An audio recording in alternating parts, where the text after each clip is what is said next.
Welcome back, everyone, to Lesser Known Operators. I'm your host, Nicholas Allen, and my guest today is Andrew Siepka. Andrew is a certified strength and conditioning specialist, a tactical strength and conditioning coach with the United States Marine Corps, focused on human performance, a global war on terrorism veteran, a former tactical operator with the United States Coast Guard deployable specialized forces, a speaker, a writer, and a disciple. A lot of acronyms for me to write down and look back and forth, but I think I've got them all right. I enjoyed this conversation. I hope you guys do too. I will have links to his socials in the show description. As always, today's episode is brought to you by the Precision Wellness Group and Dr. Taylor Bosley. Precision Wellness Group helps you restore balance, unlock vitality, and fuel your momentum through bioidentical hormone therapy and evidence-based personalized telemedicine. Dr. Taylor Bosley is a board-certified physician, a U.S. Army veteran, and a former Green Beret. So he knows where you've been, where you want to go, and how to get you there. And he's an actual doctor. He can prescribe you actual medicine as a bonus. So if TRT, HRT, hormone replacement therapy, testosterone replacement therapy, or peptides is something you've been thinking about for a while now, or just looking into, look no further than Precision Wellness Group and Dr. Taylor Bosley in Southern Pines, North Carolina. Walk in, telemedicine, in person. Use code LKO20 on your consultation paperwork. Save 20% on that consultation. Get your supplements for the gym at alphaeliteperformance.com. Use code LKO15 at checkout to save 15% on your order. I recommend the Pipe Hitter pre-workout and the creatine. Works for me, should work for you. I do appreciate you guys. Please remember to like, subscribe, share, comment, pass these episodes along. Merry Christmas. Enjoy the show. Super sophisticated entrance here too. Andrew Siepka. Welcome to Lesser Known Operators, man. Thanks for coming on. Thanks for having me. Absolutely. I know you were excited about talking to me today, but one of the reason I just reached out to you because I've been following your stuff. I look at so much content, and I'm always looking at people's stuff. You just look like I am. You just look content in what you're doing or fulfilled in what you're doing. I can see it in the way you carry yourself and what you're doing and how you talk to people. So I'm very interested to talk to you just for that reason. So I don't know how if you're aware of that, but it seems like it from the pictures that you take that you're enjoying thoroughly what you're doing. I appreciate that, man, because there's so much out there on social media, and that's really what I'm just trying to put out is good, authentic, you know, what I'm doing, what my life is, be passionate about what you're doing, whether it's ups, downs, and the all arounds, right? Like I'm all in. I'm very fortunate to get to do what I'm doing now, but it's been a very long road to get here. So yeah, I enjoy every day because there's a lot of days that I didn't necessarily enjoy. Well, it helps because you're in a tropical paradise as well, aren't you? Yeah, I'm tricking everyone right now wearing a flannel. I got the AC going. It's 80 degrees out. Yeah, I'm wearing a medium t-shirt and there's a foot of snow outside and you're wearing a flannel and it's 85 degrees and sunny and never a bad day over where you're at. So it's a little reversed on the roles, but oh God, and the weather, you've always got great lighting for your pictures too. It looks like, so you're always winning, but no, and you've got a motivated customer base as well. So that's got to be even more driving the mood for you as well. That everybody generally wants to work with you as well, and just because they want to get better. So that's got to be even more of a fulfilling thing. Yeah, it definitely is. But just like before, there's a lot of no's before you get to the yeses because standards, right? Like I know what I'm going to give with anyone that I work with. I'm pretty sure anyone who works with me knows what they're going to get, but I don't always know what I'm going to get. So I need to figure out kind of what I'm working with as well. And I don't have anything more than effort and attitude are kind of like the only things that I ask for. Effort, try, because I can't do it for you. And have a good attitude about what you're doing. Because if it's your goal, don't expect anyone else to cheerlead you on through it because you're just not going to get very far. So it's kind of like guided self discovery and just making you realize you're more resilient than you think you are. So yeah, I love it because it's physical resiliency, mental resiliency, and my job is to pretty much hold a mirror up to other people to make them see things maybe that they're not seeing. That's not always an easy thing to do, but kind of going back into what you're saying, when people know you care about them, when you're authentic, you care about the service you provide, it's a lot easier to share those things. Like people will care about what you know when they know you care about them. And that's something that you just learn over time. That's not something that I just popped into my head. There's a lot of, falling on your face, having hard conversations, saying the wrong thing, having to apologize, all that stuff to kind of refine what the product eventually becomes and is growing into. Because, even as with all that great stuff you said, I still feel like when you climb one mountaintop, it exposes three others. So it's like I love where I'm at right now, but I'm almost more excited to see, where I'm going to continue to go and develop, not only as a coach, but as a man, as a person, as a veteran, as a mentor in the community, whatever role I'm called into, I just want to add value to it. There was I had a boss, my first boss in the bartending industry, and the first thing he told me is that 90% of bartending has nothing to do with making drinks. I've written a paper about that statement. I've told that to so many people. That's one of the best pieces of advice that I ever got in my life. Almost everything you're going to do in life has nothing to do with what you're going to do. Coaching people, getting people to trust you, that doesn't have anything to do with lifting weights. Lifting weights is the fun part. Working out, that's the easy part. But getting people to trust you and believe in what you're saying, and then especially because you're selling them a belief in the future, which is tough to paint a picture of in fitness and things like that. At least in bartending, you're giving them a drink and that's going to work right away. It kicks in a Right. few minutes. But everything is sales. Everything we do in life is sales. I'm trying to sell my voice and my view to people to listen to me through my guests, right? People that nobody have ever heard of. That's my product is having conversations with mostly people nobody's ever heard of, or bringing their story to their friends in a way that is interesting to them. Yeah, it's no, but you said, you climb one mountain and then you see three more. I think once you realize it's never enough, it's never going to be enough. You just gotta do your best. So maybe I'll make it halfway up that mountain, but that's still farther than almost everybody else. And then I'll go over there, and then maybe someday I'll get to where I want. But I'm good. I'm never gonna be everything for everybody. I've got to be everything Hmm. for myself as well, and do the best and make me happy. And even then, who do you have to prove it to, right? You Right. only the voice inside of your head.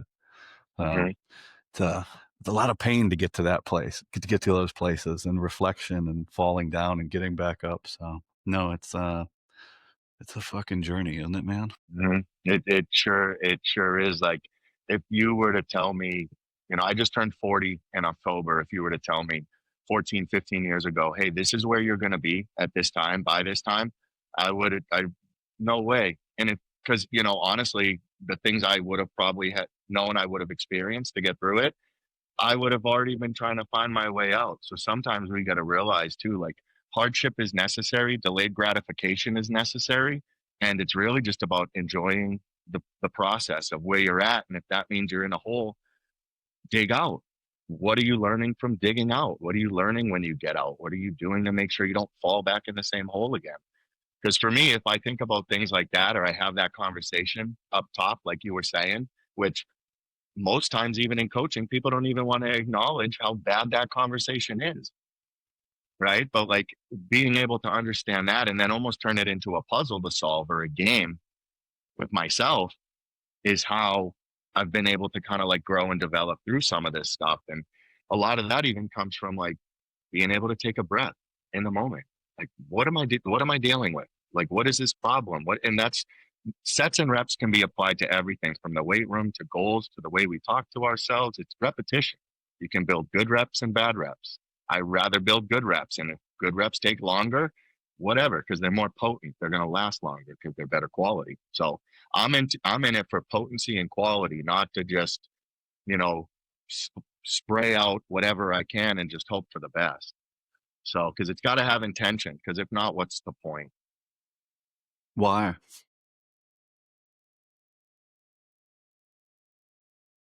I I have always needed to have something tied back to some sort of why. Whether that was playing sports as a young kid. The why, I liked being on teams. I liked when I was a captain my senior year, I liked being a leader. You know, I liked having to lead a team and be in charge and have that little bit of extra responsibility. It made me be a little sharper. It made me perform a little better than maybe I wouldn't have. Same thing within the military. Having a peer group to push myself, to have challenges, to go through and experience certain things where you see other people, maybe not for no fault of their own, don't want it as bad as they say they do. And it starts to just expose to you the way that you can think. And for me, that why has always mattered, because with the why, you have purpose. And when there's purpose, purpose will get you through hard times. If there's no why associated with whatever that purpose is for you, whatever that end outcome is, you're going to have a hard time convincing yourself to stay in it when it gets tough. And for me, my whys have changed through all the different seasons of my life. Um, you know, and as I've gotten older, that why is just, I want to leave a legacy. I want to leave an impact, but I also want to make people feel. And, you know, I look a certain way. I have tattooed hands. I'm a short, stocky, refrigerator built kind of guy. You know, I'm one of those, but it's when I speak to people, like I've also realized kind of like you, like my voice is a weapon as well. And I can be default loud and aggressive and assertive, but my point gets across a lot better when I'm introspective and share maybe the feelings and the thoughts and the things that I have that everyone else has, but no one expects, you know, when you look like maybe we do. You gotta be yourself. People can Hmm. instantly see when you're being yourself and you're not. They Yeah. might not be able to voice that or define it with their words, but they'll have a feeling. They can tell. They can all everybody can always tell if this person's being fake or not. Some people are better at being other people. That's their character that they get into. Um, the more you speak, the more comfortable you'll be in front of people. That's why every night I do my story. The goal with that, we've been doing that for like 250 nights now or something like that. The goal with that was just to get a little bit better to in front of my phone every day. Well, I was like, oh, if I get a minute in front of my phone, I'll get better and, better and better and better. And now it's like this thing. Maybe I'll give advice. Maybe I'll do a wrap up. Maybe I'll just ramble on about whatever's going through my mind. Like last night, I was trying to work out a thought that I couldn't get into a reel, but the people that read my stories are a little more up on how I'm doing and what I'm going through. So it's all this process, but Hmm. people can tell if you're comfortable and you're sincere. And I wrote down the why changes. Man, the why changes every day with my mood and how I'm feeling and how the people around me are feeling and what's happening to my friends and the content that I'm seeing and people what they're going through. So my lesser known operators is really dependent on my mood. And I kind of let it go with that. I kind of say, that's just going to be how it is. I'm the only one here and I'm the only one making content and I'm the only one posting everything. So that's how it's going to be. But, Hmm. you know, do you find that you have to have a hard line with that of we can only let so much go because we have to stay in this rigid system with training people and meeting those standards and the Marine Corps big on standards if you guys aren't aware. Um, yes and no, because I've also realized, like just to play off of what you were saying a little bit about the process, everyone is so caught up when you hear standard with the end result that they almost don't even accept where they're at. And it's like trying to build something up or someone up. Like you can't put a Corvette engine in a Fiat and expect it to perform well unless you've done other modifications to the vehicle.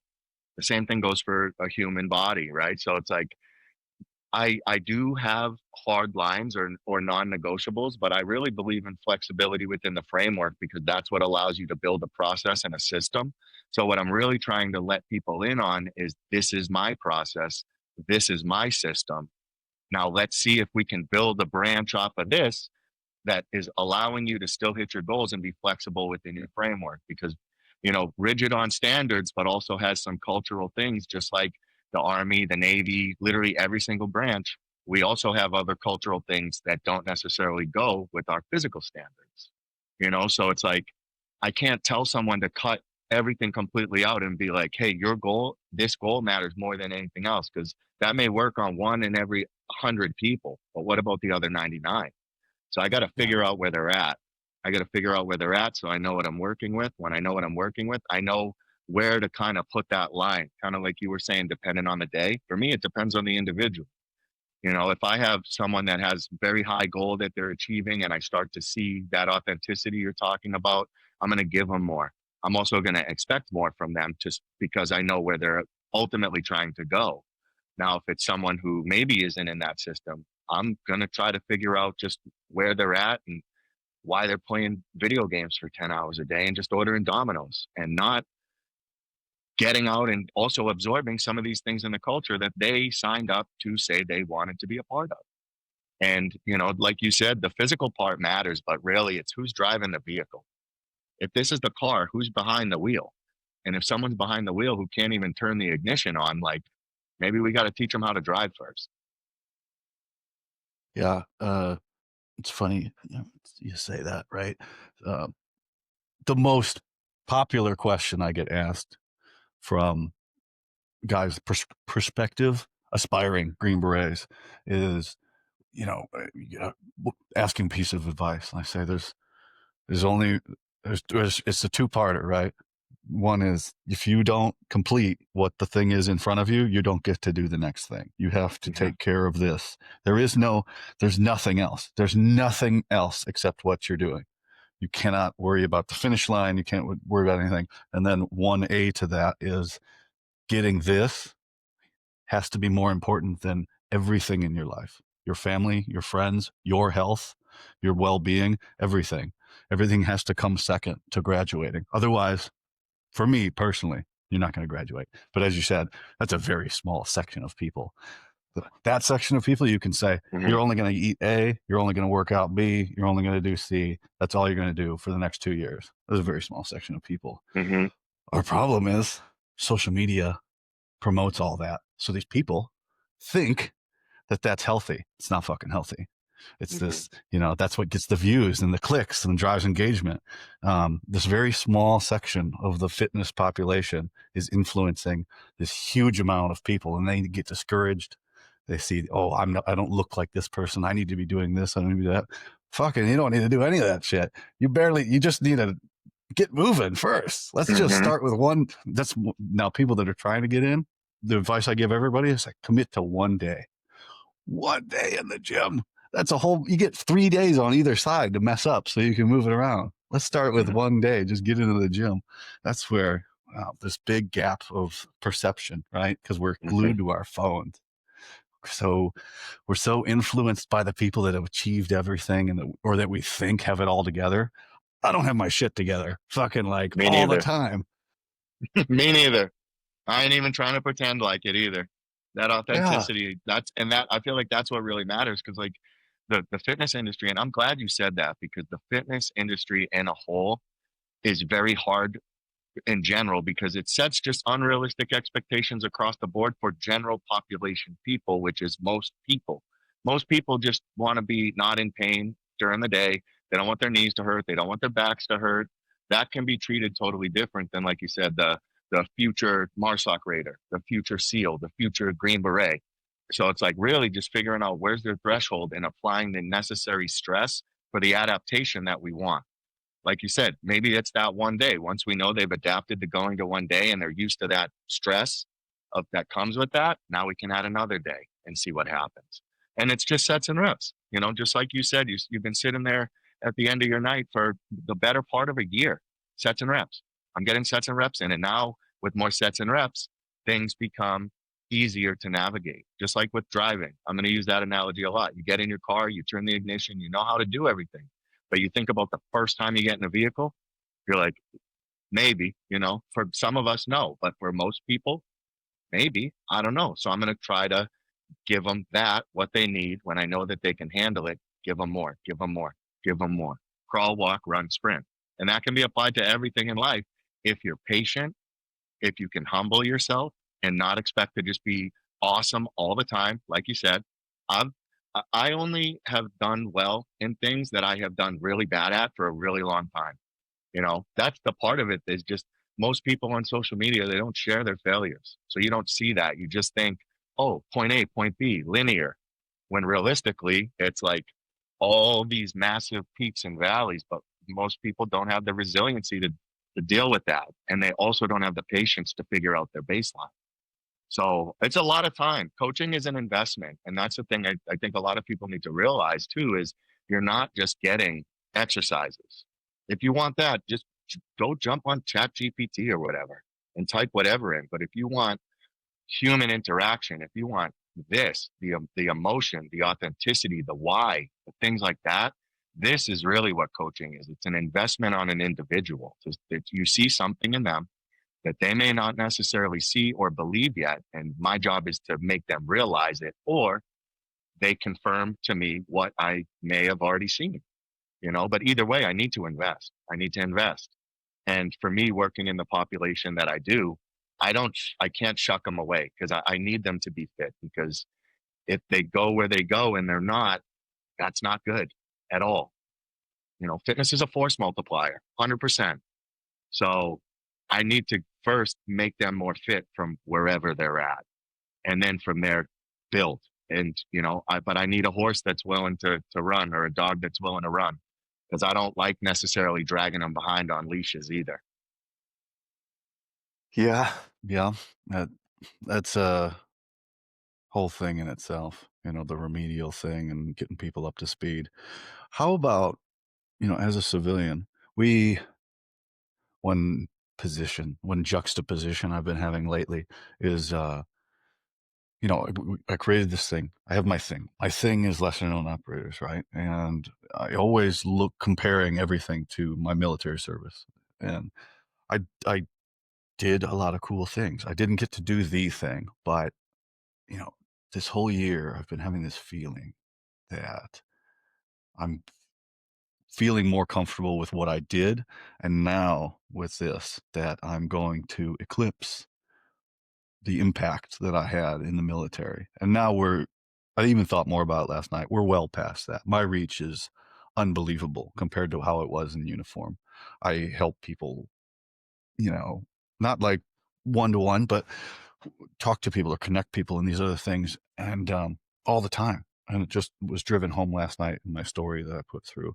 How has that been for you to realize that, man, I'm not that person that I was in the service. I'm a civilian now, and I get to wear civilian clothes and I get to do all this cool shit. I am a different person now doing a different thing, and I have a different reach, and it's just as fulfilling. It's just I'm not in the military anymore. I've evolved. How was that for you to realize? Oh man, it probably feels very similar to like when you got your Green Beret, like when you finally got that, or like when I finally got my tactical operator pin, where it's like it's been just a culmination of a grind and experiences to just feel like you finally stepped into something that you've been working for so hard for so long on. I'm still up every day at 4 a.m., man. I've been out of the military since 2012. I've been working with the Marine Corps since 2021, so like that was still happening at other jobs. Like, it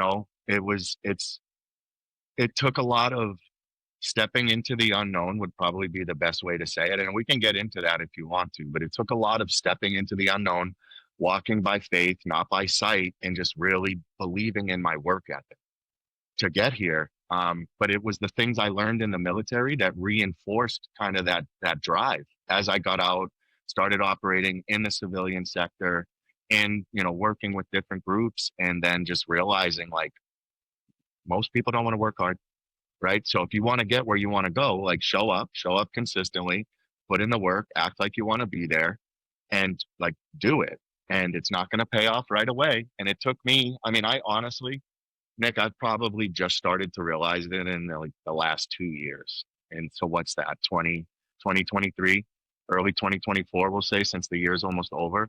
That's 12 years, man. And like, so it just feels good because my wife has been with me through the whole thing. So like everything I'm able to do for her now, it also shows me like, even when she looks at me, like, I am the person she married and then some because we've been married for 14 years now. And like to still see her like look at me proud, to be able to look in myself in the mirror proud, like to know I'm doing good, meaningful work. it just feels really good, man, because like that's how it felt then. Even though the job was different, I'm carrying a rifle and the work was meaningful, it was sacrificial. It was for something much larger than myself. And to have that now as a civilian where you hear about so many veterans not ever finding that again, I just hope that whoever listens, it inspires them to just go after it because I'll tell you what, it hasn't been easy at all. But like, was getting your Green Beret easy? You know, was Yeah. getting on a team for me. Yeah, Yeah, it it really was. was. It totally Yeah. was. I you can understand this statement I'm about to say. Working your ass off is very easy. Working your ass off is very easy. It's the uncertainty, the boring, the monotonous, the getting dragged down by the system, getting into the framework of the military and just working as hard as you fucking can. Very easy. Everything else, when it goes away, that's what sucks. And that's what drags you into hell. And yeah, it really was. But did it fucking suck? Yeah, absolutely it did. But man, I had a great group of guys that I went through the course with. My friends, we all looked out for each other, and God, I would love to do that again. You know, even now at my age, I would love to do it again, just to do that again, those things. But for the person listening, going through it, no, it's not easy. But yeah, it also is. Special Mhm. operations is very easy because all you have to do is work your fucking ass off. And there's But plenty of guys doing the same thing, right? And and it's like, all right, you just feed us yeah. this furnace. Everybody's Mhm. just keeping everybody going. And things are chugging on all cylinders. Now, when they suck, oh my God, it's so fucking difficult. I remember, but we did SUT one night, and we had our worst night and our best night on touching nights, like the days. We had that day was so long that day sucked. It sucked so bad. It was so awful. We had bad patrol, bad mission, everything. And the next night, everything was perfect. I mean, textbook perfect. And it was unbelievable how much things can change. So sometimes the best times and the worst times, they'll be touching one another because you just rebound, things like that. You know what you said? You said, your wife gets to see you again. Uh, Weird position for me. Nobody, mm, you know, nobody has ever met me like this. Nobody has known me like this. So this is all new, even to me. I've never had this thing. I've never been sober. I've never been in this shape. I've never had my own thing. It's always been trying to achieve something else, something far away. And with the drinking, like, well, I mean, every my generation, there was no off switch. Everybody drank until they fucking blacked out and woke up the next day. Uh, Now, what's a result of that? A lot of my peers and things like that don't drink at all anymore. Mhm. So it's because it was like a competition to see who could get the most fucked up. I mean, working at the nightclub, what a massacre that was. Just, and I'm a teenage kid working there, cleaning up vomit, stocking the bar, drinking. It's terrible. And now Yeah. sober, completely. That was almost 20 years ago. It's getting on. So nobody's met this adult version of me. So it's all new territory. It's Mhm. interesting. The whole thing is. But before we get too far down the sad road of Mhm. how we got to where we are and the success we're seeing now, what what do you do? What lay out for me what it is you do in your current role, so I got a clear picture of it. All right. So I am the head strength and conditioning coach for Marine Corps Base Hawaii. I run the Warrior Athlete Readiness and Resiliency Program, or WAR. We love our acronyms, which is Everyone pretty say that. much the Marine Corps' version of strength and conditioning, focusing on just building overall resiliency. We realize just DoD wide, a ton of money is spent on skeletal muscular injuries. So I'm up there to just fix those things, keep them ready to go. You know, there really is no off season, just like where there is with regular athletes. So we're kind of teaching them how to be ready in season, ready out of season, and just how to stay healthy because regardless of branch, it can, or job, it can be a meat grinder at times.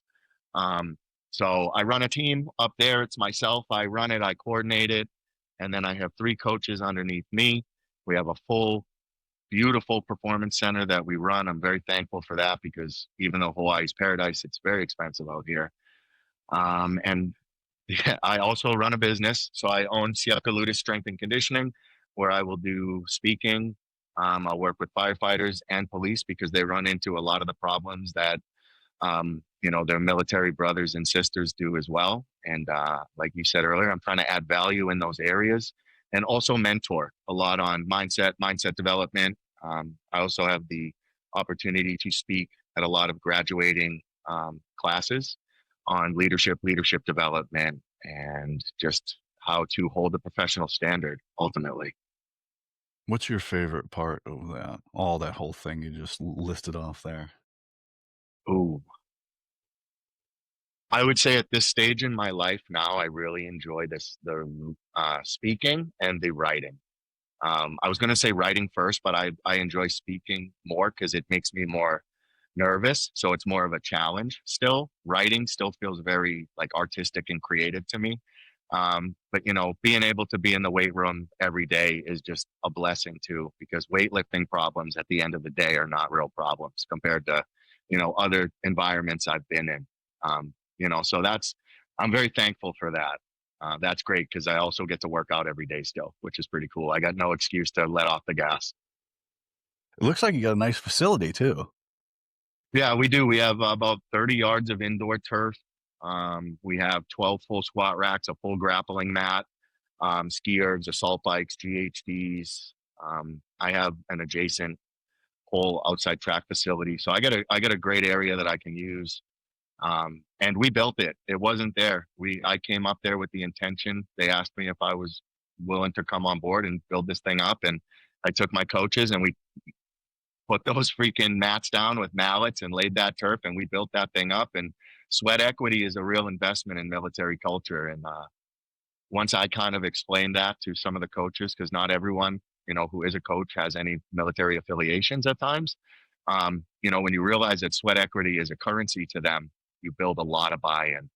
And we've just been able to build a really good culture where at the end of the day, we're a volunteer group. Like Marines don't have to come to us, but they do. So that shows the value of what we're building. And that motivates me to keep going every day, honestly.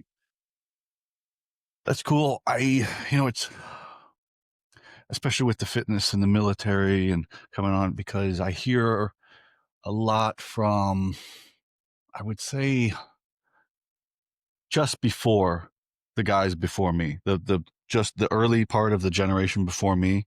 The most common thing they say is, "Oh man, we never had the facilities that you guys have now." So for ours, we have Thor 3, and those are beautiful. Every group has one. They're just immaculate. So all Sorinex, 30 racks, double sided. You got a turf. You got 4 physical therapists that are on station all the time. You got a full cage, and then you got more racks on the other side. It's just beautiful.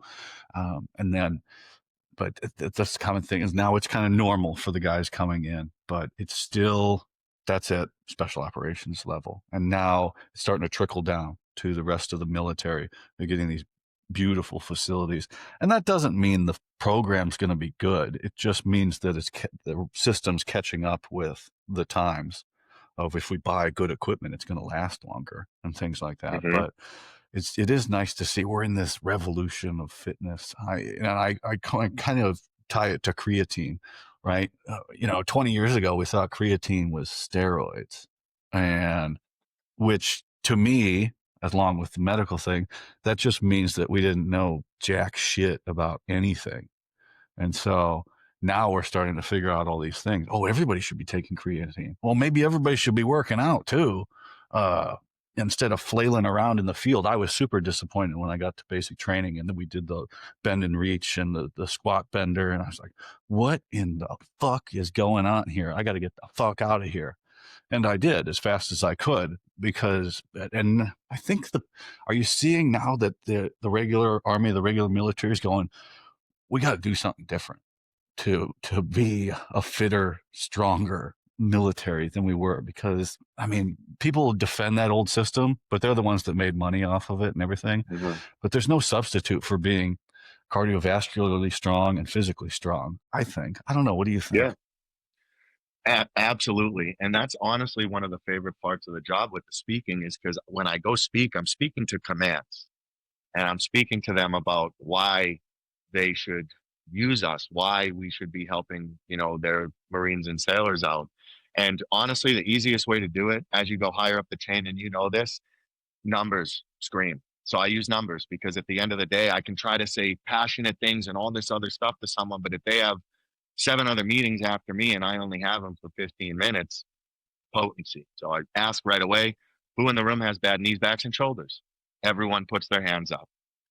Who in here knows that DOD wide, there's, $3.1 billion spent on skeletal muscular injuries, which is just what you put your hand up for. What if I had a way that we could fix that? Because you just told me that everything is sales, right? What if I Everything. told you there's a way we could fix that?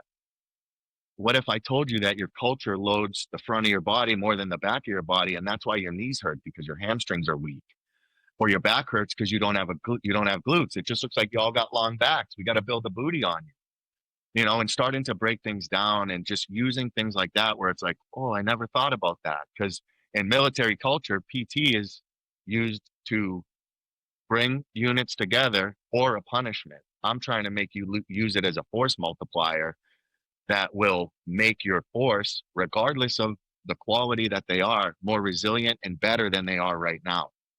I can't make them all like your top 1%, but if I can bring them all up by 15 to 20%, I just raised your average, and a rising tide raises all ships. So we teach a system. We teach them a system that we use. So we use concurrent based training. Like you said, we can't run only, we can't lift only.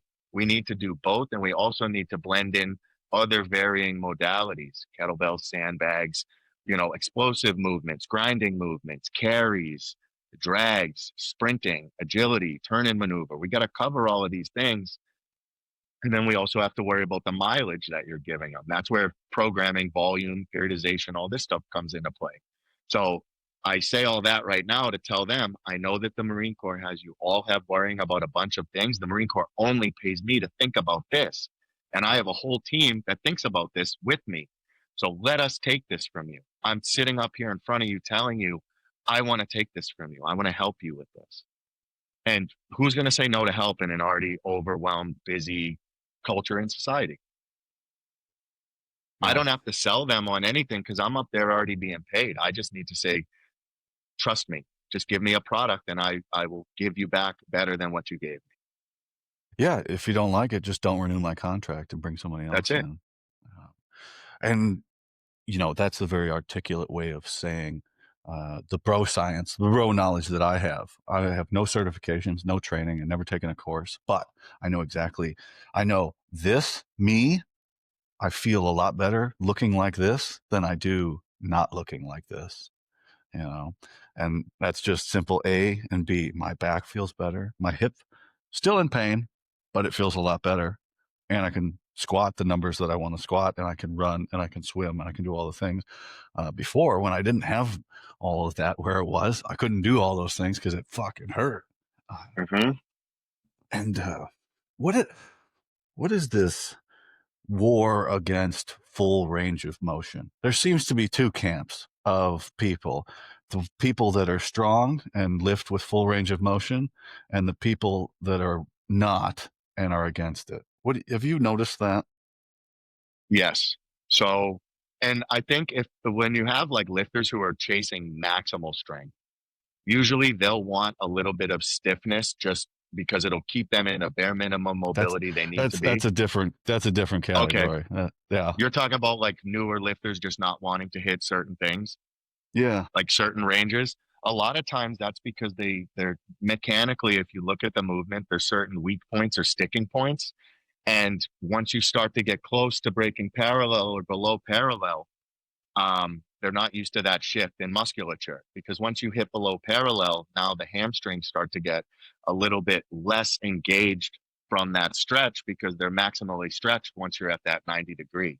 So if they're not used to having those muscle tensions or those things happening, and they don't have what's called proprioception or spatial body awareness, they just don't trust themselves yet. And then they're also probably lifting something heavier than they should be because most people in general, because remember, we're speaking general terms here. Most everyone I see in the gym is lifting heavier than they should be for the way that the movement looks mechanically. absolutely. And again, to the social media guys, we got to get this out of our heads. lower the weight. Hmm. Just lower the Lower weight. the weight, It's fine. dude. Nobody I'm. cares. Nobody cares. Unless you're at Hmm. a comp and there's money on the line, nobody gives a shit. They want you to be healthy and strong. The biggest people in the gym, I I want you to learn how to do it correctly. I'll come if you'll ask me, I'll come over and help you. I'll come help you lift. Like the biggest, strongest people in the gym are the nicest people in the fucking world. Hmm. And it's like there's this thing that's like, oh, they're gonna I'm bothering them or shit like that. Just lower the weight. Nobody fucking cares. Everybody wants the best for everybody that's in the gym. That's why they're there. That's why they're Yeah. And honestly, as a coach, I'm more impressed with someone who can do 5 really good, really clean reps, or 10 really good, really clean reps that look strong, that look controlled, that have the intention that I want, than throwing on as much as you can and, gutting it out and then hobbling around for the next 3 days and complaining about your back hurting or your knees caving in and then blowing your ACL out next time you run a PT test or something. And like to me it's more impressive to see quality over like, oh wow, like I've in life, honestly, when you see people like squat 900 pounds like in the flesh, you're not impressed by a 315 or a 400-pound squat. And it's not to say it's not impressive, it is. To general population it is, but I'm more impressed when I see people do things well than just fast or with no real thought or intention behind having control of what's going on. Yeah. And another, like with the competitions and stuff, there's competing and following the rules, and then there's strong. And sometimes those don't line up. Like people, one thing that just drives me nuts, and I don't get involved in the conversation because there's no winning, is there's this one girl that can arch her back like this, right? Hmm. And the bar only moves like this far. And I go, that's a rep. Look at the rules. That's a rep. Is she strong? Is somebody who full range? No, but that's a rep. It counts. It's the rules. And people get all bent out of shit like that's like no, that's guys. We're talking about Hmm. different things here. I don't know why Hmm. people get so upset about other people's. But anyways, it's this whole weird thing. Also, I've noticed this year is if in the comment section, men hate women. So any chance to shit on women that are strong or working out for themselves, they will take every opportunity to do that, which drives me nuts. Oh my God, it drives me nuts. Like, Self-validation, right? Breaking someone else down to still feel good about whatever you've done. And I'm sure there's been times I I see a lot of stuff. Same thing. I see a lot of things on social media I try not to engage with just because it's a cesspool at times. And you see it and it's just like, well, because even there it's like, well, okay, well then you bend yourself like that, and if you can't, well then work on your mobility, and then you can put 6 plates on the bar. And like, what do I care? Just stay in your lane. Like, who cares? yeah, But I hear you. And I'm a big fan of building, especially female Marines, building strong women, because they're out there. There's plenty of strong women out there kicking ass. And it doesn't matter if you're a man or a woman. Like, if you're a go getter or what I call a needle mover and you want to aggressively pursue goals, you'll find a way to make it happen. And if you don't, you'll blame everyone else and everything else. And it's because this and that, instead of just doing what you should have done from the very beginning. yeah, Hmm. absolutely. My um, I've been doing my appreciation posts for all the people that I had as guests this year, and then all the people that I actually got to go meet from doing the show that I got to go meet in real life. And I posted a picture of my friend. She's a ranger instructor and down at 6 RTB. And people in the comments, and I'm like, guys, you guys don't know what you're talking about. But the favorite comment, my favorite one is, could she carry her battle buddy in full kit? And I'm looking at the dude's profile picture. I was like, you ain't carrying your battle buddy in And full can kit. you? You can barely carry yourself. And I'm not going to say Yeah. that. I'm just like, Yeah. and then I go, yeah, she can. I guarantee it. Like, Hmm. like what do you care either? So, but that's I go back to the social media with this space and everything. You gotta people are out to be mean, just to be mean. You're out at the end of the day, we're alone. When you lay down in bed, it's just you in your head. What did I get done today? Did I do the best day that I could? Am I working towards being healthier? Am I working towards being sicker? Am I working towards a goal? What am I doing? You're the only person that has to live your life. and try. I know it's very difficult, but try not to get sucked into negativity and people trying to bring you down. It's really a refined skill. I get sucked into it all the time Mhm. too because I'm very protective of my guests. And then I go, you know what? And another influencer messaged me one day when I was telling my stories, and he goes, "Bro, you're big enough now. You don't have to be in the comments anymore. Just let other people fight in the comments." And I went, "You're right. Thank you for sending that to me." And I just let them go now. Other people will fight for me and drive engagement. Um, and as I told you before, Marines are great for driving engagement because they'll start fighting about one thing, and then unfortunately they'll start fighting with each other, which is wild to see. So, but I was like, guys, you're on the same team. You guys have the same point of view, and now you're fighting with each other. It's like, calm down. But it's weird, huh? This It how is. because you joined, early, and now it's social media everything, and the military's catching up with their pages. Some pages are better than others, and Marines, they were the first to market. They have had the marketing market cornered their entire existence, right? Billboards.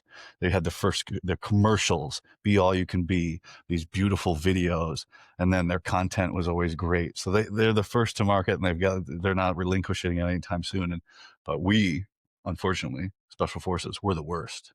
We're way behind. The whole quiet professional thing, that's really what held us down, and it kept us at the back of the line. And now we got to play catch up because everything's on social media.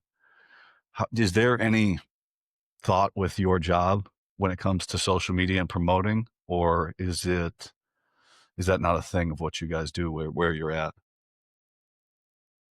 We don't necessarily have to. I just know that I just try to use the platforms I have. And same thing. I use it more as kind of like, if you were to go to your grocery store and they have like that, you know, message board that's just kind of out there, what's going on, what's in your community, puppies for sale, this is going on, whatever.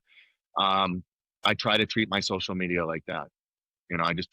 I try to use it as a sounding board to put good stuff out there because there's so much bad stuff out there. And my life is literally what you see as far as like the coaching, the in the gym. So I don't have intention in it as far as, because like my clientele are there. Like the I don't have to like get them in the gym by using my social media, but I've also realized by using my social media, they feel more connected to me. They feel like they know something about me. They feel like it gives them a side of me that they get to see besides just the coach. So it allows for kind of like more like questions on their end, and after I realize the more questions that they can ask me or bring to me, the more we can connect. Because, like I said, I'm not trying to take money from them. Their currency with me is their time. And the Marine Corps is always taking their time. So I'm just trying to use whatever platform and systems I have to let them know, hey, if you're going to give me your time, this is what you're going to get back. But I also don't want to just limit that to Marines. So, like, if people reach out to me, I coach remotely, I do all these other things with other people, but I hold the same type of standard, which is just to go back to what we said earlier, effort and attitude. If it's your goal, it's your goal. I can't care about it more than you do. So I use it in that sense because, I also know, and I'm sure you've seen these too, there's a lot of people who were never in the military and they still like the military and they want to train like they're in the military. They want to do these things. And then they get sold these like mega boot camp, like yell at you, like beat your face type of thing. And it's like, no, man, I try to teach structure, resiliency, showing up when you don't want to, like, and a long-term investment in yourself, how it helps you in the long run. Like, so, I'm trying to bring that if I'm working with someone on the civilian side, or if I'm working with a cop or a firefighter, they're on shift work. So now I'm trying to work with them kind of on a different angle. So the social media is kind of just like a fishing net, but I also don't push it as hard as I can. I just use it more as a way to kind of like digitally journal my process, my life. I've never deleted a post from when I first got my Instagram. I've never deleted a post because when I first opened it up, I think in 2012, it was like, okay, this is going to be the whole journey. Because if I'm ever gone, this thing's going to be here. And, I've used it just as a way to learn who I am, be who I am, and then also kind of test myself and be transparent with what I'm putting out there. It's kind of like a good gut check at times because there are things that want to pull you. You know, hey, this I want to work with you. I want to do this. Do you want to collaborate on this or that? And if it's not aligned with the mission, you got to say no because I've said yes to certain things and it just didn't necessarily work out well. So I don't really use it to try to make money or do anything. I just try to make it where it's like be a lighthouse for someone. Like I want someone to see my post and be like, hell yeah, I needed that today. Internet, you know, has its benefits, and you got to realize real quick, I can use this for my advantage, but I gotta be very careful who I let drag me into hell Mm-hmm. because and pull my attention away because all of a sudden you're into something. You go, what the fuck am I doing here? What? Like well, fuck, I worked really hard on that and I got nothing. So you got to be very Mm-hmm. careful who you let take your time and who you um, give too much attention to. And but everything's a tool. You gotta learn how to use it. Unfortunately, Right. uh, you know, we're behind the eight ball. We evolved into the cell phone. The kids born today, they've had a cell phone in their whole hand their whole life, so they're a little more used to the culture and the words and the verbiage. But that's all Right. we can do is try our best, use it as a tool, and yeah, as I say, there's no substitute for experience. So at least we've got that on our side. A long road of making mistakes and coming back. Mm-hmm. And what did somebody say to me? They said something the other day, and I went, "Man, I've ruined my life 3 times by the time I was 35. It ain't nothing. I can come back Right. from that, so that's all right." Why? So that's where you are now. Long road to get there, but why'd you enlist in the Coast Guard, and where are you originally from? So I'm originally from a town in Massachusetts. Um, Grew up there, enlisted in the Coast Guard in 2006. So originally, after I took my ASVAB, I wanted to join the Navy. I looked at the Navy, but then just the playing the recruiter game, some of the jobs that they were offering me, it just didn't feel right. I didn't feel good about it. I wasn't happy with where I was going. So sat down with my dad, talked to my dad, and he's like, well, what is it that, like, what are you trying to get out of this? Because before that, I played lacrosse in high school, ended up trying to go play a little bit in college, but just drinking and not doing the right things when you're there kind of made that a very short trip. So came back to my hometown, worked for a moving company, realized really quick that that is not what I wanted to be doing. So I saved up enough money to go back to community college. That was also not what I wanted to do. I just didn't really, it wasn't in the headspace to want to be in school. Like, even though I could apply myself, I didn't want to be there. So it was just hard for me to want to engage in it. So talked to my dad and he's like, well, what do you want to do? I was like, I don't know. Maybe I'll come back here after and just be a cop or a state trooper or something. So he's like, well, the Coast Guard is technically federal law enforcement. So you can go in there, get on a boarding team, and that federal law enforcement might help you have a better kind of in on that way because you'll still have veteran points, but they'll see direct law enforcement, which compared to like being an MP or something like that, you're actually going out and enforcing federal law. So I was like, okay, like that sounds cool. So I enlisted in 2006, chose the Coast Guard for that reason, and finished basic training. Went right away to a cutter as a non-rate. So when you're in the Coast Guard as an E3, if you're a non-rate, you don't have a job. You don't necessarily have a job designation yet. So I was uh, pretty much a deckhand. I was a deck ape. So handling lines, needle gunning the ship, doing all the stuff that just isn't necessarily fun. Standing watch, like out in the North Atlantic in February, freezing, just like staring out into the ocean. But I made the best of it. I had a good time. I had fun. I was around great dudes. We loved it. Like it was just fun. It was really good. I enjoyed being out to sea, especially at my first billet more than I realized. And it also gave me a lot of exposure. It gave me a lot of exposure to different the other ratings because on a ship, especially at this time, there was no ME rating yet. So on the ships, the boarding teams were made up of bosun's mates, gunner's mates, operations specialists, like a bunch of different ratings, and every ship has them. So I got to hang out with the gunner's mates. They let me kind of be like a little mentor. So I'd go hang out with them in the armory. All of them were on the boarding team. So I would help kind of like check out the guns, bring the guns back in, get the boarding team ready to go. And then that gave me the exposure at the beginning to the law enforcement. Ultimately chose Gunner's Mate A School. So I was on a ship for just under 18 months, went over to A School, which Gunner's Mate A School is down in Yorktown, Virginia. Went down there, did well in school, which in the Coast Guard, like the Gunner's Mate A School kind of gets made fun of the most because they're like, when you're there, they're the most moto. Like every time you break or you start your day, it's like, what do you want to be? Honor, pride, loyalty, respect, Gunner's Mates. And then every other rating's like, you guys suck. Like it's funny, right? But you get down there and you kind of find a way, like, well, you're all getting it together. So you bond in that way, and it was fun. But I did well in school academically. I think I graduated within the top five. And then physically, I graduated top of the class. I got an award for it. And because of that, I got two choices on where I wanted to go because I got to choose whatever billet. And I was either going to go to Puerto Rico or Hawaii. The job in Puerto Rico was at an air station, not as fun, not doing as much.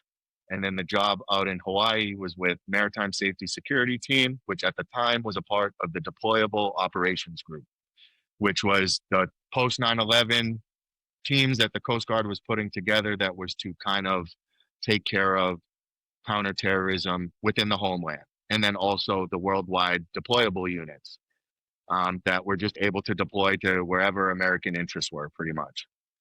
So ultimately, in the beginning, I said, Puerto Rico sounds cool.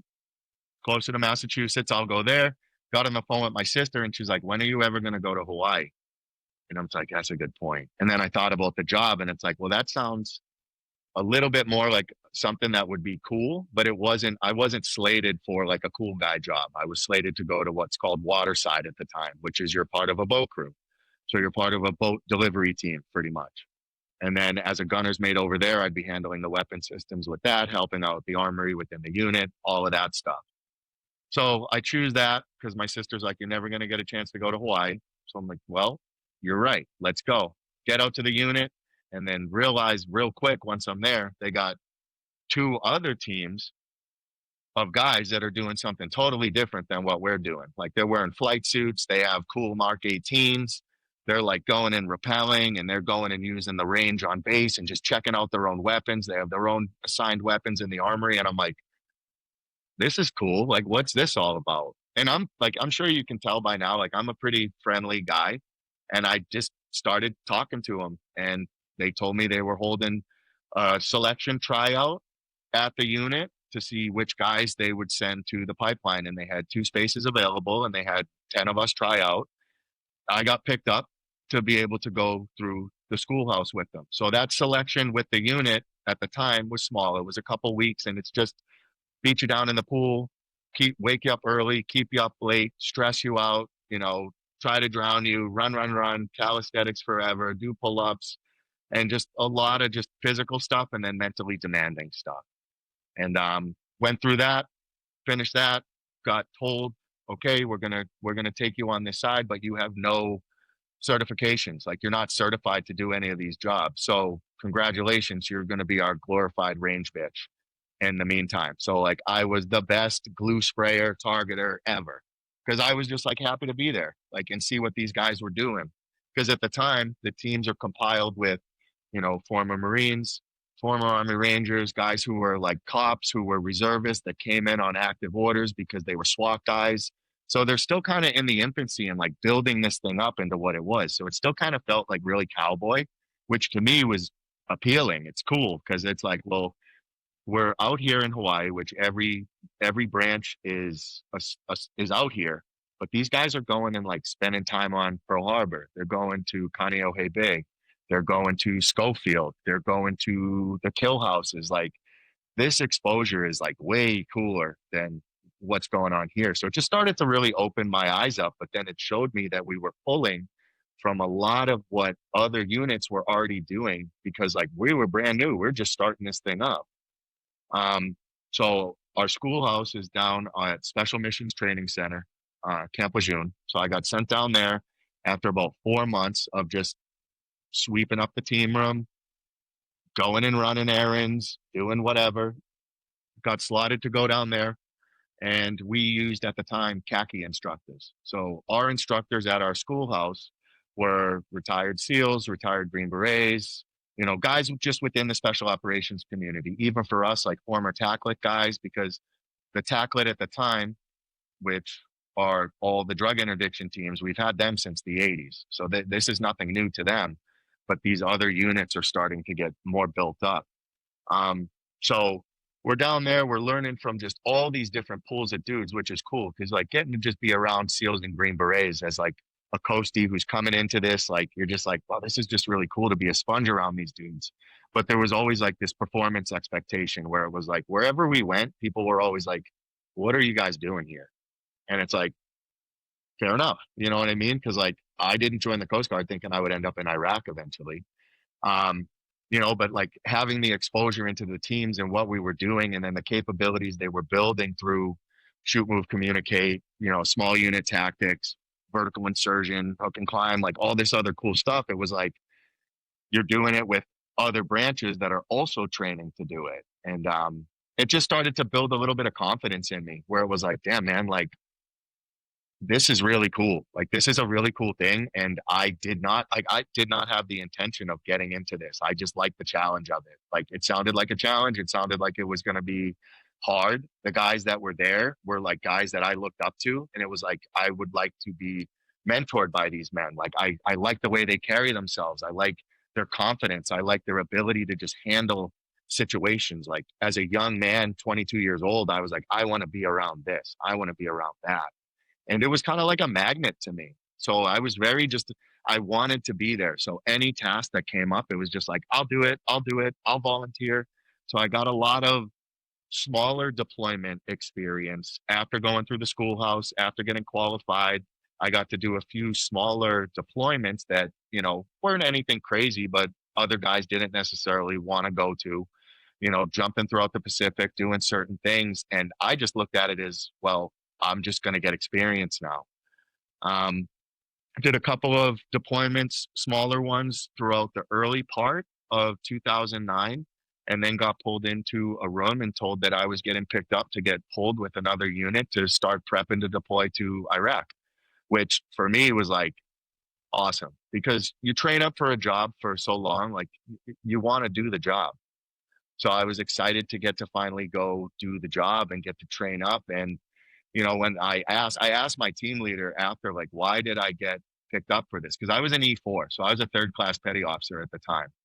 Um, there's a couple E5s above me, there's E6s above me. We have a team chief, and there was guys that outranked me. There was guys that were on the team longer than me that didn't get selected for the deployment, and I did. And they literally just said, because you always act like you want to be here. You always have a really good attitude about it. And you may not be the best shot. You may not be the best this or that, but we don't ever have to worry about you with anything. So you're just really good at being consistent, at achieving everything at like a consistently high standard. You're not an outlier in all these other things, but you're good across the board. And then I've always been physical. So just that physicality really helped me. I was always down to run. I was always down to swim. I was always down to do all of those things and do it enthusiastically because I liked it. It was fun for me. So it was more about just the who I was and what I was able to bring with my personality, with my attitude, the position I was able to play on that team to kind of bring everyone else up in the room. When shit was sucky and people didn't want to be there, I still could act like I wanted to be there and make it a good time. And that proved to be very valuable to me because it was like, it just showed me like, I don't really have to be the best at one thing, but I really have to be good at a bunch of things. Kind of like the jack of all trade is a master of none, but oftentimes better than a master of one. Like I learned that pretty quick. And it was like, okay, like also that ability to endure, like selection and school and all that just taught me the ability to endure. And when you can endure and have a good attitude, like you will accomplish things. It's just going to take time. And that to me, like getting picked up for that deployment was awesome because at the time, like I don't know, I didn't know coasties who were going to Iraq. Or I knew coasties who were going to Bahrain, but I didn't know coasties who were going to Iraq. And I was excited to go. I was real excited to go. Yeah. I mean, the question that jumps out to me is why in the world would we do that? But a lot of weird decisions were being made at that time by Hmm. people I'll never meet. So a lot of weird shit happened at that time. What's a team structure look like for you said MSST DOG? Yeah, so the dog was the umbrella. So Okay. umbrella for the whole thing would be the dog at the time. That would be comprised of MSST, MSRT, and TACLET. So, yep. So an MSST has an advanced interdiction team. They have two teams within that unit, which would be compiled of 7 men each. So pretty much a SWAT team on the water. So from there, you have your team chief, then you have your LPO, a handful of E5s, and then usually like 2 or 3 E4s on the team. Um, E4 to E6 is usually the guys who are going to be more operational and deploy. After that, you start moving more into logistical, operational, kind of playing that role for the guys to get the deployments, get the training. Um, So you didn't deploy as a team? People would just be picked off the team to deploy traditionally? our team, no, we did like our smaller ones, like my Pacific deployments, my deployments throughout like the North America. That was all the team specifically, but the Iraq deployment was Okay. men Yeah. from Texas, men from Hawaii. So almost like I don't want to say a task unit, but kind of like a task unit because we had guys from a Texas team and then us from Hawaii who went together. And then we split even there. Like when things weren't as busy in Iraq, they sent some guys to Africa. And then the guys they sent to Africa, they sent them back to Iraq because we were busier there. So some guys were hanging out in Somalia doing anti piracy. And we were in Iraq kind of doing oil platform security, sea marshaling, and anti terrorism. And then There's also very little mentoring Iraqi Marines. there's very little ocean in Iraq. Uh, Not a lot. yeah. Yeah, not a lot. More in Somalia. Yeah. Big time. Yeah. Okay. So small teams, you're like a squad minus, E7's in charge of the team. Mhm. And okay. Interesting. Interesting. Very interesting. I didn't know any of this. I actually didn't know. Oh, what the fuck is a tactical operator pin? I've never heard that before. So it's the maritime law enforcement insignia that the boarding officers in the Coast Guard get. So the guys who end up going through, getting on a team, working with the team, it's kind of like a little crossword. I'll send you a picture of one. Okay. So I never I heard got of I that got before. one in the back. I can just grab it and hold it up Yeah, for go you if you ahead. want. Okay. Yeah.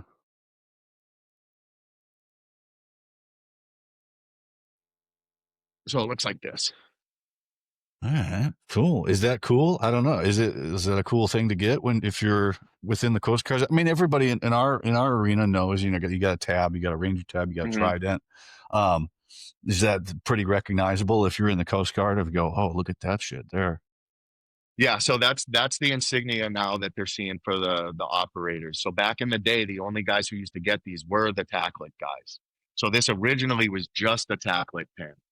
And then what they did as they were transitioning over, they opened it up to the whole dog. So anyone who was an ME who had met the requisites as they were doing the transition was able to get their pin. So in the beginning, like when our guys got them, the tacklet guys would talk a little shit, but that's just like brothers fighting. So it's all good. Of course. But yeah, this pin is just for so it says on here, I don't know if you could see it in the thing. It says tactical law enforcement. So it's just the tactical law enforcement insignia. Neat. Fucking cool. Learn something every day. Um, but no defined pipeline for that. It was because When I was doing it, there was one yeah. that what they had. It was the dog selection, and they were holding it in Cape May. They only did it a handful of times, and then they pushed it out to the units to choose who they wanted to send out to Camp Lejeune. So the Okay. pipeline, the actual pipeline, is called BTalk. I don't know if they've changed the name now. I'm very out of date with what they're doing now, honestly.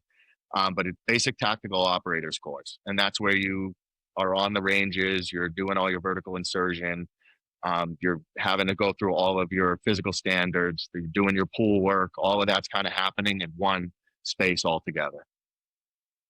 Do you guys are you guys divers at all, or is it just more maritime operations? We have divers. We have dive lockers. So there was divers on the team. I was never a diver though. And then if they're a diver, we send them to Navy dive school at the time. So they'd get their little silver dive bubble, which I always thought was cool. So never had the Yeah, I opportunity to go, and I don't know if I'd like it, man. I don't have gills, so I don't know if I'd like it very much. I am a big anti-ambassador for diving. I think divers studs. I mean, if you can pass Yeah. CDQC or you're a PJ or a CCT in the Air Force or whatever, you go to dive school. Man, you stud. You're more of a stud than Hmm. me. But you know, fuck that shit. That's terrible. I ain't going down Yeah. there. There's fucking fish. It'll swallow you whole and shit. I ain't passing one man for sure. That ain't happening. I know I'm gonna freak out down there with blacked out mask. Fuck that shit. Hmm. But you know, necessary because we've done zero dive infills in the history of the United States military. So we're really utilizing all those diving skills that we've ever. For And sure. I think we're up to zero now. Yeah. So, but who's counting? Who's counting? So that, you know, that's got to be a interesting experience. New guy in the military. We're going to Iraq. What's that like taking off? And did they? So I think I'm right in saying this, unprecedented, right? So there's nobody for you to even ask any questions of what am I getting myself into? They're just, this is where you're going and figure it out. Or what command did you So fall under also? we had so there was a team there that we replaced. So when we got in country, they spent 2 weeks with us doing kind of a handover. But we also got a lieutenant brought into us. So everything was kind of like Frankenstein put together. And even from my perspective as an E4, like I didn't get much into the planning side of the house on like who necessarily we were falling under. I had my LT. We had a commander who would come in that we saw, but same thing. I had no idea who he really was. But yeah, it was really interesting because we were there. I had a Coast Guard lieutenant. We worked under a Navy command, but we were living on an Iraqi naval installation. Oh, okay. Yeah. So I didn't know, like when they told us we were going, I had no idea what I was getting into. One of my team leaders who was getting ready to go back to the sheriff's department had just come back from there. So he had like pictures and stuff that he showed us, like, this is where you guys are going. This is what you should prepare for. But besides that, nothing really. Just get there, talk to the dudes, start going on patrol, and kind of build it out from there. The guys were very valuable. The team that we replaced, though, they were really, really valuable. So that 2 weeks really, really helped. Just getting the lay of the land. But no, I did feel though, even from my level as an E4, by the time we flew into country, whatever planning needed to be done, like we were confident to go. We were ready to go and ready to do the job. So we had more than enough time to prep. We had, I think, a 6 month prep to just get ready for it, 4 to 6 months. And by the time we were ready to go, like we knew what the mission set would be. It was just like the Coast Guard's mission set now is very broad. It was broad because we were instructing and teaching. We were running a madrasa, but then we were also leaving the wire and going on patrols every day. We were sending teams out to the oil platform. So there was a lot of different kind of touch points, it felt like. Um, but that made it fun too, because like there was Marines on our base, so we worked a lot with the Marines. We would, the ones that were willing, we would take them out and do VBSS with us, and us that were willing to go with them, we'd jump in the gun trucks and go up to Buka and go hang out up there and get involved with them. So it was a lot of pulling resources. I think when we flew in, a lot of folks, kind of like I said, were like, "What the hell are you guys doing here?" Because we flew into Kuwait in civilian clothes, and then we jumped on a couple birds. One bird was full of gear, and one bird had us in it. And then we flew in, hit the LZ, and was like, "All right, kind of like, where are we staying from here?" And it was just hit the ground, unpack your gear. You guys will have a day to decompress, and then we're going to go out the next day, so you guys can get a scan of the AOR and see what's going on. And yeah, it was fun. It was wild at the time because it just felt like hitting the ground and running, and just like it was so exciting, honestly. Like as a young man, it was very exciting. As an older man now, I kind of wish I knew a little bit more. I probably would have asked a little more questions. I'm sure there was opportunities I could have asked a little bit more questions. But for me, honestly, I was like, let's just fucking get there. We'll figure it out. Like I trust my team. I trust my team leaders. I know the guys I'm going with. So let's do the thing. Okay. What were your takeaways from that, rotation out there, and what were the high points? I think the high points was getting to do the job was definitely a high point because you train for something and then just training for it is one thing and then getting out there to do it is another. Um, I think one thing that was it's really weird to be in a place where like and you'll understand this and anyone who's deployed will understand this too to be in a place where you look at people and not everyone but you can see in their eyes that they don't like you and if they have the opportunity they'll take it and that's a really weird thing when you're working with another country that you also have to trust to a certain extent to get things done. And you're like, dude, this is your country. Like, it's not my country. Like, do like do your fucking job type of thing, you know. And that was very frustrating at times because you know any situation that we felt at risk felt more of a risk because not because of us, but because of who was with us. And that can be very challenging, you know, especially when you're working on a small team. Like if we're out doing VBSS and there's four of us and we have 20 Iraqi Marines, like that's not necessarily a good ratio, you know. For everybody So listening, what's VBSS?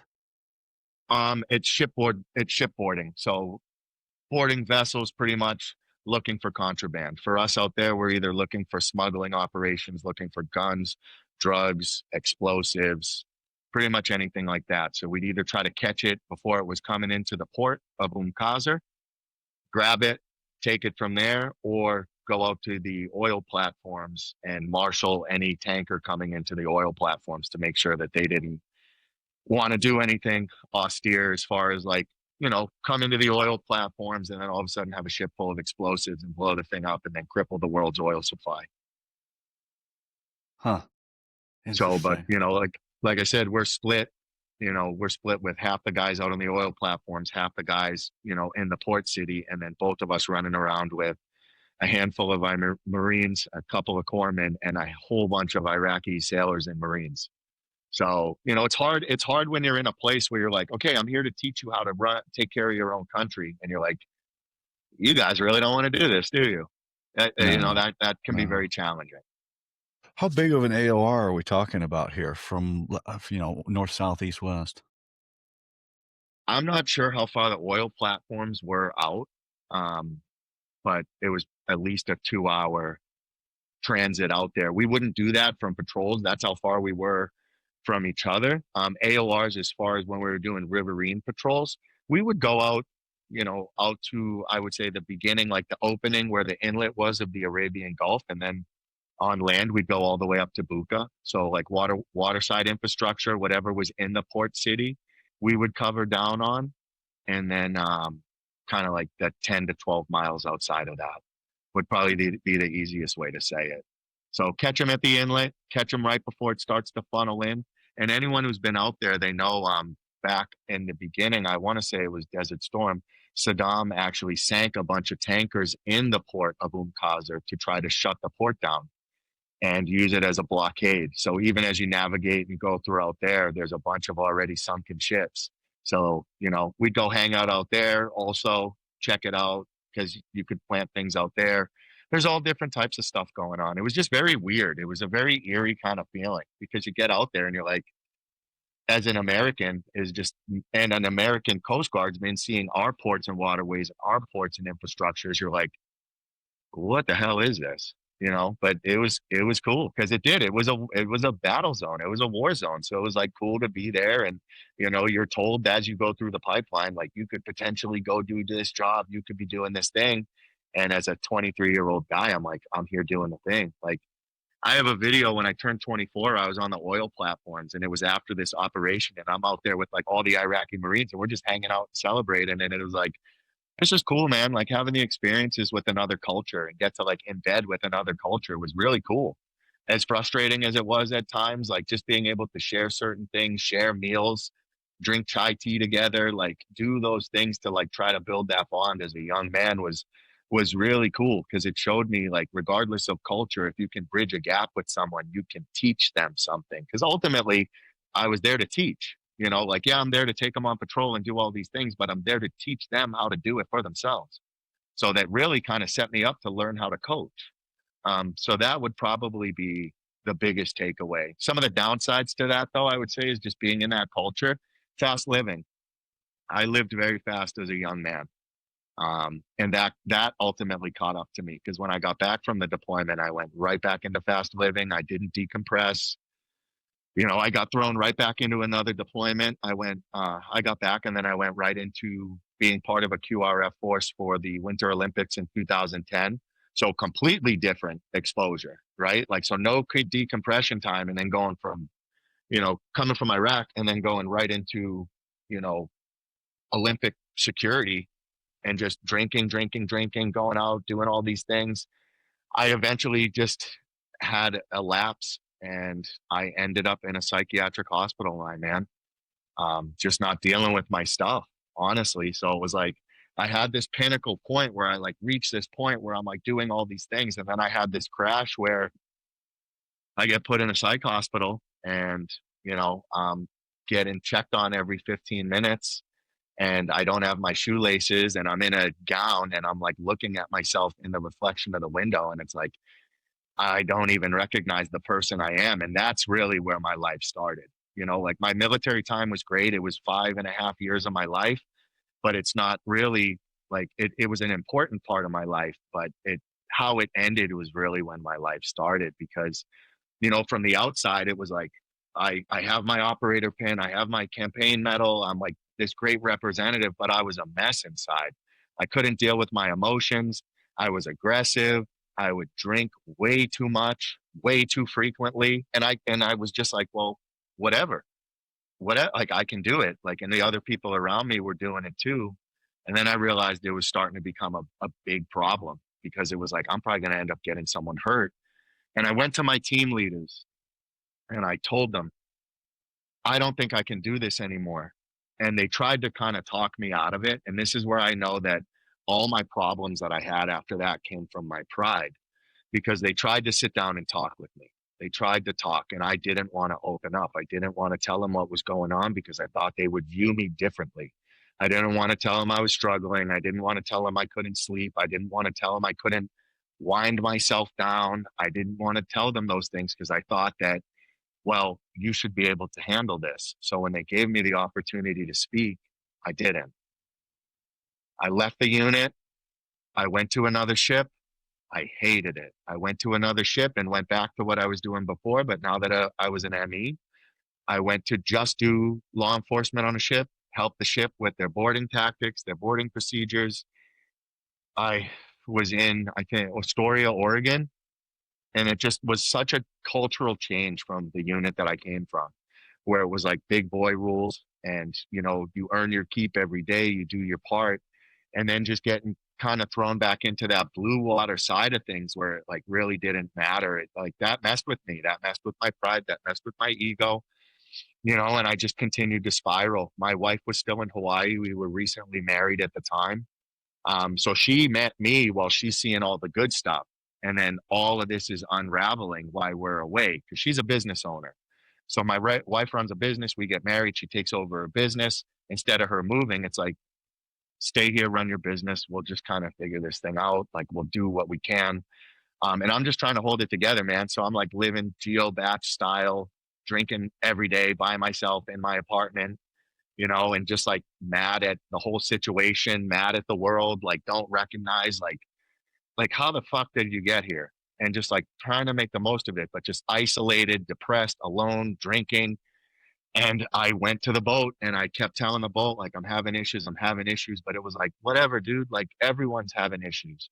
And I went one day and I told one of the chiefs, I said, you guys need to realize, like, I have the key and the access to every weapon on this ship. What is it going to take to make someone listen to me? Am I going to have to hurt myself or am I going to have to do something drastic?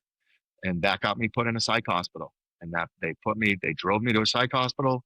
They admitted me at 1 in the morning, and it didn't really like I I didn't accept what was happening until the next day because like as the nurses and stuff were talking to me, like I'm compliant because I'm not an asshole. Like I'm not going to be aggressive to people who are trying to help me, but like I also don't really understand what's going on. So like my fight or flight's up. So I'm loud, I'm more fidgety, I'm all these things. And like they finally like get me in the gown, they get me in my room, and I sit in the room and I'm just like sitting on the bed. And it's I don't know how long, but someone comes in and I'm like, what are you doing? Like, what are you doing here? Like, oh, we're gonna do rounds on you. Like, we're gonna come in and check on you throughout the night. So that made me upset. That made me mad because I was like, so you want me to be in here to rest, but you're gonna come check on me all the time. So I just used that as an excuse to act out. And they left, and I flipped the mattress in my room, and I stripped my gown off, and I just like started doing push-ups in the room, and I opened the window up, and I was in Madigan Hospital at the time. So anyone who's been at JBLM will know exactly what I'm talking about. Um, so I like opened the window to the room. I'm looking out, and I can just see black. And you know, when you look in a black window, you can always see the reflection of yourself. And I look at myself in the reflection, and that was kind of like the first time I had like really seen and like settled into what was starting to happen. Because with that reflection, I could see how gaunt I was. Like my wedding ring, like I have to like force to pull it off my finger now. At the time, I could just do that and shake it off my finger. Like my face was so sucked in, like I was so like gaunt, but like still like sinewy, but like feral. Like I looked very feral. And it was like, it made me realize, like, in my mind, like, dude, you're acting like a caged animal right now. And like, this is not getting you where you need to be. So I like start to feel embarrassed about how I'm behaving, recollect myself, like, put my mattress back on my bed. Like, we're going to start over. And I woke up the next day. I got a little bit of sleep. I woke up the next day. And because I was admitted in the middle of the night, I didn't meet anyone else who was there. So I woke up the next day and they told me to go to breakfast. And I walked into a room of a long table that must have had somewhere between 12 and 16 other servicemen in there. Most of them Army, couple Air Force, but most of them Army. And I walk in the room and I sit down at the table. And the only table spot that was left was at the head of the table. So I sit down and I like try to eat. Like I got like the little flippy open up orange juice cup. And I'm like trying to do like drink my stuff, but I'm like so shaky and all over the place. And one of the guys asked me to stand up and he's like, hey man, what? Like stand up, like tell us who you are. And I like took a deep breath, man. And I was like, hey, here we go. And I stood up and I said, my name is Drew and I don't know what the fuck I'm doing here. And I started to cry. And this dude just stood up from the other side of the table and came over and gave me a hug. And he was like, I don't know what the fuck I'm doing here either, dude, but we'll figure it out. And like that was when it came to me because I had after that I had to call my wife and tell my wife, hey, I'm in a psych hospital. I'm pretty sure I'm gonna lose my career, but I'm okay. Like I'm alive. And my wife on the other side of the phone just said, okay, like come home and we'll figure it out. So between that complete stranger giving me that hug because I was vulnerable and he was vulnerable allowed me to be vulnerable with my wife, which allowed her to assure me that no matter what was coming, she was still going to be there. So that was enough for me to be like, all right, dude, you got to start unpacking this shit. And just over time, I started to realize it wasn't things just from the military, it was things just from life that all of us as human beings experience. Because I've yet to meet a human who's had an incredibly perfect, awesome, everything's beautiful life. It's just not the reality. And a lot of us start to think that that's how a lot of people live. And, you know, I learned to just how to unpack that and where it was coming from. And when I got discharged after I got out of the hospital, I didn't get a follow up. I got brought back to the command and they pretty much were like, oh shit, like this is an issue. What can we do? Because I don't think they really wanted me to push it further. And I was so broken at the time. I said, I just want to go home. I want to go home to my wife. I don't want to do this with you guys anymore. So I got an honorable discharge with an RE3 reentry code, which meant I could eventually, if I wanted to, try to get back in, but it would take a psych eval again. And that crushed me, man, because it told me at the time, which was a lie I believed for years, that everything I had done up to that point was a lie and that I was an imposter. And this had exposed that. And that stuck with me for years. So I got back, came back to Hawaii, got discharged February 6, 2012. So I got discharged, moved back to Hawaii, came back, lived with my wife and my Korean mother and father-in-law. So I came into a living environment too, like I'm not healed. I'm coming into another culture. I'm coming into a relatively new marriage. My wife's coming into a tornado of emotion that's just about to come out. She's a brand new business owner. And it was like, when I thought about it, it was like, oh my God, what am I doing? What am I doing? The only thing that I had, the only card I had to play was the GI Bill. Living in Hawaii, BAH is pretty good.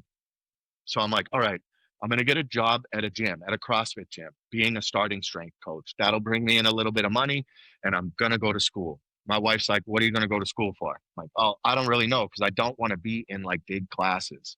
I don't want to be around a lot of people. I don't want to do the whole, just everything that comes with like going to school when you're 18, 19 years old again. And I want to figure out how to help people. I don't really want to be a psychologist, but I want to help. So I found a human services program, and it was run at the time through the University of Phoenix, which had an on-site campus here. So it was smaller. It was tailored towards adults. The classroom size was 15 to 20, all adults, all usually working. And then with an instructor or a professor who had a master's degree and was also working within whatever the job industry was. So me at the time being in my later 20s and in the headspace I was like, okay, I can do this. But the first thing I had to get over was, oh, dude, it's the University of Phoenix. Like, like I had to get over that because I needed to meet myself where I was and realize, like, well, you could go to UH or you could go to HPU, but you just said you don't want to deal with a classroom of 80 people and being all this much older than all these people and all these, like, you don't want to do that. So, like, check your ego and do this or do that. Because I also didn't want to go to online school because I wanted somewhere to go. Because when I get down, I'm an isolator. So I needed somewhere to be able to go. The gym gave me somewhere to go, school gave me somewhere to go. And then the homework and the assignments gave me something to do in the interim. And like I said, at the meantime, bringing it back to a why, human services is all about helping people. It's an umbrella of social work. So I start going to school, start coaching. I end up getting my degree in 2015 and go right into working in veteran nonprofit work. I get a job at a place called US Vets. The only job that they have available is called Veteran Service Assistant, and it is for $10.93 an hour, working with veterans who are coming out of prison or coming off the streets in a transitional shelter that houses about 100 guys. So you're literally doing your analysis. You're finding contraband and like knives and weapons. You're going through room inspections, and you're also there to talk to the guys if they're having issues, if they need to drop driving to their appointments. And it could be any veteran. Like it could be a veteran from the Korean War all the way up to our generations. So also a lot of exposure, but a lot of exposure to dual diagnosis trauma, substance abuse, mental health issues that are just not being addressed or being addressed through substance abuse. So in a way, I'm there technically helping people, but they're also being a mirror to me because it's like, well, dude, all the things you're doing when you leave this place could lead you to being one of these guys one day. So it was like, new level, new devil in a sense, where it was like, if you want to help these guys, if you want to listen to these guys, like, and if you want to heal, you got to start sharing. You got to start sharing and you got to start being an example because these guys are used to hearing things all day long. But I was starting to learn that people also listen with their eyes. They hear what you say, but they watch what you do. And if it doesn't add up, they're not going to listen. Simple as that. Just like me, if I watch what you do and it's not what you're saying that you're able to do, like I'm going to just adjust accordingly. I may not call you out. I may not do this or that. I'm just going to adjust accordingly, which may mean removing myself from whatever the situation is. But with those guys, right? Like I was seeing things and I kept seeing them get stuck in holes and stuck in things. And I kept seeing people neglect them or them feeling like they were thrown away. And it made me feel good because it gave me purpose because I could be a consistent and someone who had an inconsistent life. But it also made me look at certain things that I was doing that would have long-term effects on my health, my mental health, my marriage. And that's where I got my first mentor after getting out. She was not a military person.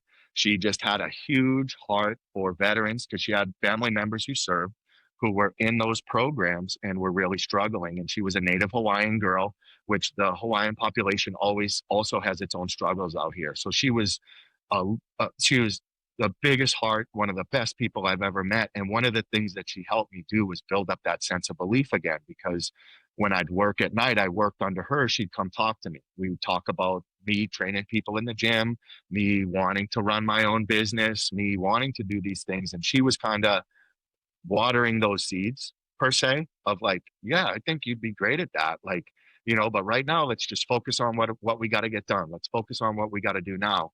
And just really good at kind of like redirecting and turning my shoulders, but doing it in a way that was very loving.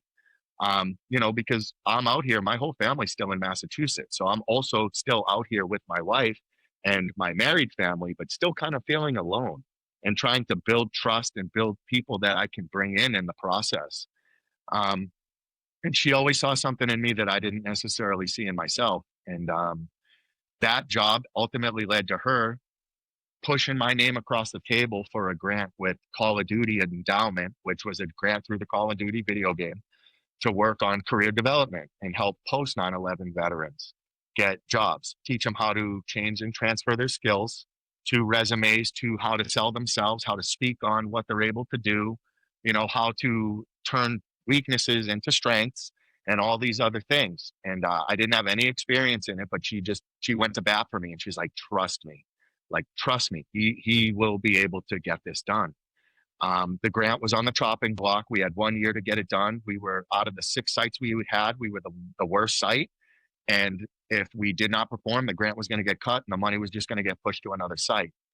Within a year, I was able to take that program with her and help from others, but I was able to kind of take that program from our location and drive it and take it from the worst to the best. Um, that happened in 2018. I ended up winning an Employee of the Year award for that and a few other things, but it was just more of a like adding value. Like I could help veterans who were at their worst get better, get jobs, get stable, get situated, get reintroduced with their family.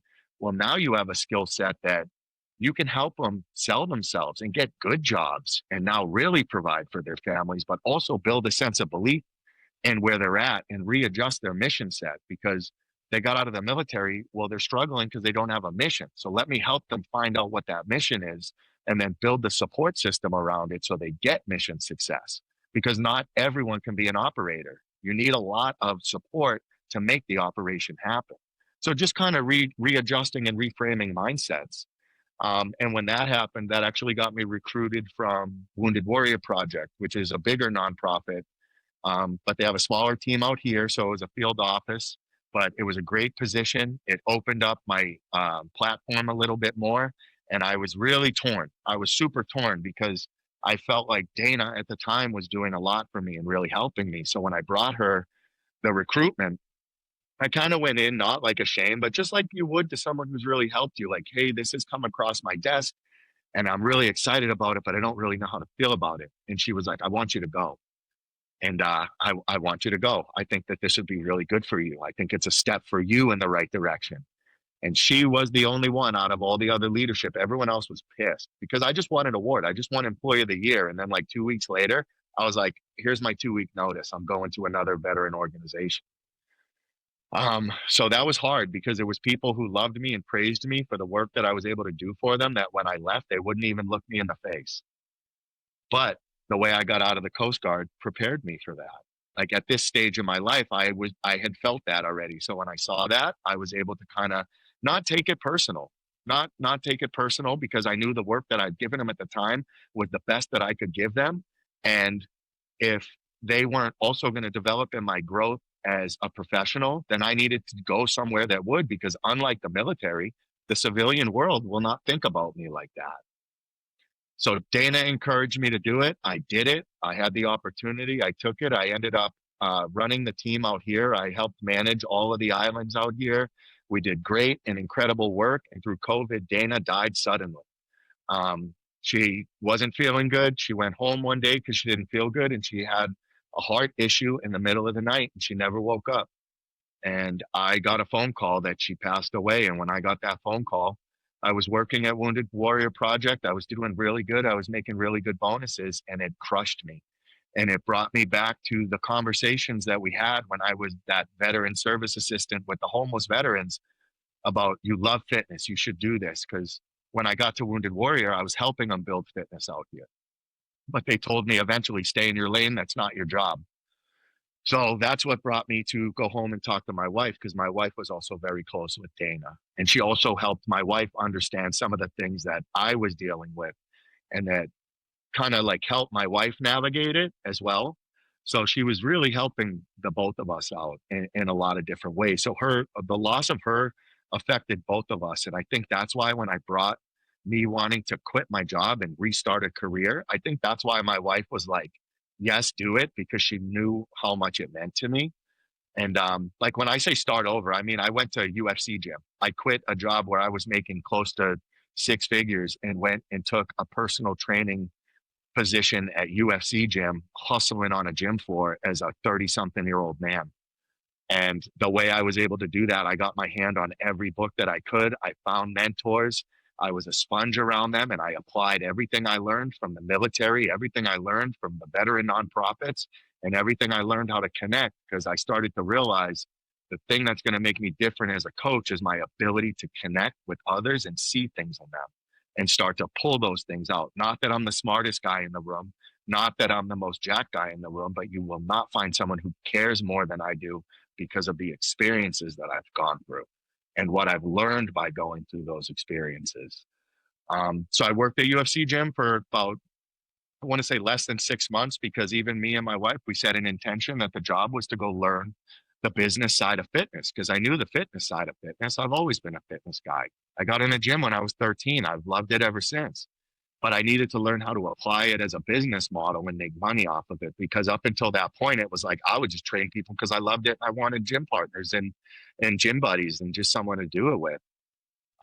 So I had some really good mentors over there, some incredible people that I'm still in touch with today that are awesome. And they said, "Hey, read these books." I read those books. And when I knew other people weren't reading the books, they said, "Hey, train like this." Like, just like if you want to be better, you better get on the range. He said, if you want to get better at pitching and connecting, you better start connecting with people and doing these things. And I just applied and applied and applied and applied.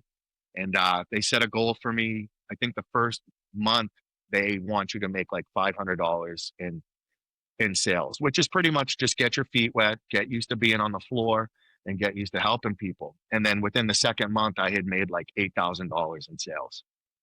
And it was not that I was better than anyone else. I just showed up early, and everyone who came to me, I talked to them. I asked them about their day. I invested in them. Before I asked them to invest in me, I invested in them. Um, that opened up a position for me to work with the Marine Corps. I found a position on a smaller base out here that was an entry level fitness specialist position. Took that, worked in a regular gym, just like you'd see on any regular military base, and just built it into a program. Building that into a program led me up to Marine Corps Base Hawaii, where they presented the war program to me. Now, in between all this, I went back to school. I went to grad school to get a grad cert in strength and conditioning from Georgia Southern, and then I went on to get my CSCS.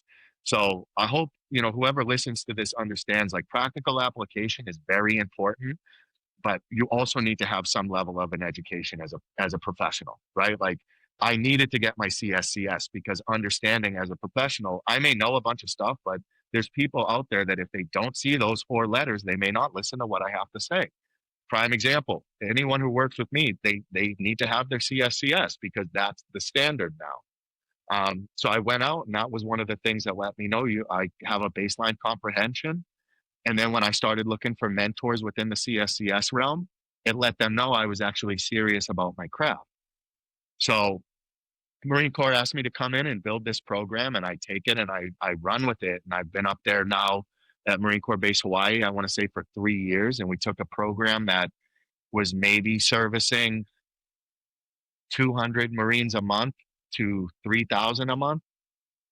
We built a program that's a front runner across the Marine Corps. Last year, I was awarded the MCI PAC, which is Marine Corps Installation Command Pacific Civilian Employee of the Year, which got me a Civilian Commendation Medal, which in the strength and conditioning world in itself is a rarity because like on military installations, you're the guy in the gym, but being awarded that had really shown me that I'm making a cultural difference and a cultural impact. And when I was in that hospital, Nick, I told myself, whatever you do after this will be in the pursuit of happiness.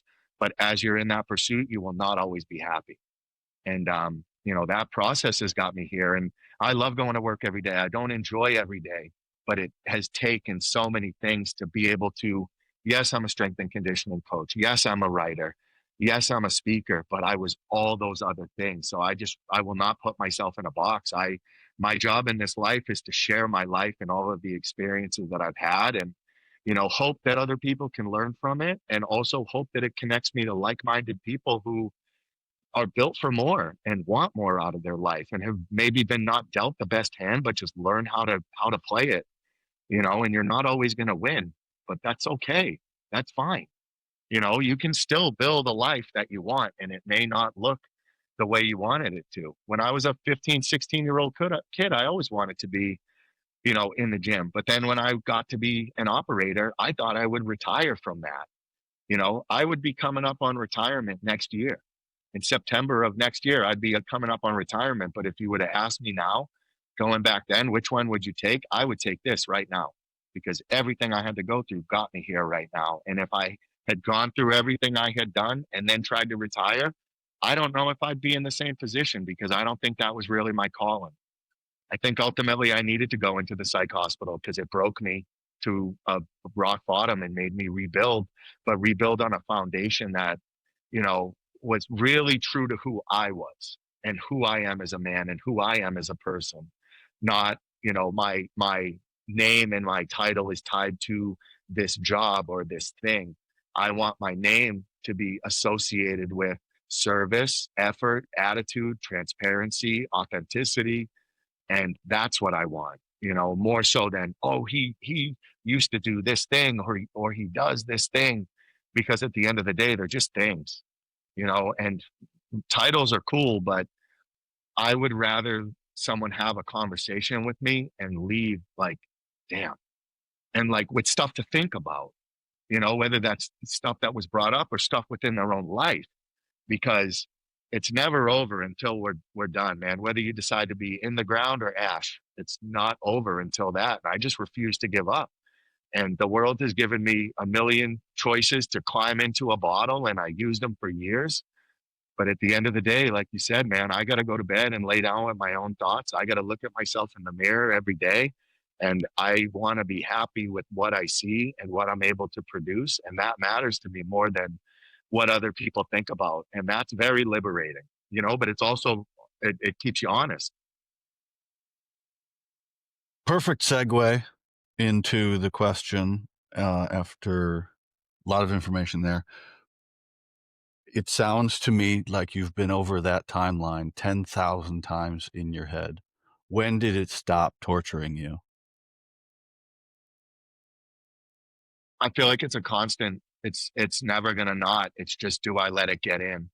So like the best analogy I would say would be like, if I'm a bucket, I'm constantly filling my bucket with water and looking for the hole and looking for the leak. It's just where it comes in because I'm a human. I have emotions just like everyone else, and a lot of things in my life are can be dictated off of my emotions. It's just whether I react to it or respond to it. So I would say over the years, I've gotten a lot better at catching it, managing it, and navigating it. But when I get bit by the bug, still, man, I can get dark. Like even as I've accomplished so much stuff, or what people would say is so much stuff, I can still get bit by that bug and get real dark. And that's something that me and my wife, like, because she's the one who sees it more than anyone else. Like, but that's something that we talk about a lot is like, oh, like, okay, like I'm getting bit by the bug. So that's where I'll lean into writing, lean into being more creative and listening to music and being expressive, because those are things before I just never allowed myself to do. Um, so I've just learned how to use more of like a pen and a sword mentality. Like you can be a warrior in a garden, but you can't be a gardener in a war. It's not a good place to be. So like my body armor's off, my rifle's down, like my warrior mindset may still be there, but I'm in a garden. So let's build, let's create, so when I start to get destructive, I've over the years just put in creative things to be more constructive, which the best one for me has been writing. I've been writing for years. It started in therapy, and some of those entries are literally like, you're a fucking idiot. And some of them are, you know, really mind blowing to myself, but it was always just about being able to keep the habit. So I don't know if I'll ever have it all figured out, but I have the faith to know that if I continue to show up, that mountain can be moved. And I also know that if I pray to God to move a mountain, I better be prepared to have a shovel in my hand. Yeah. It's better to be aware of it and deal with it than ignore it. Hmm. I I I feel like I'm aware of the things that drag me into hell more than I ever have been, and they're not gonna go away. So as long as I'm able to recognize that they're there and part of my life, then they don't have as much effect on me.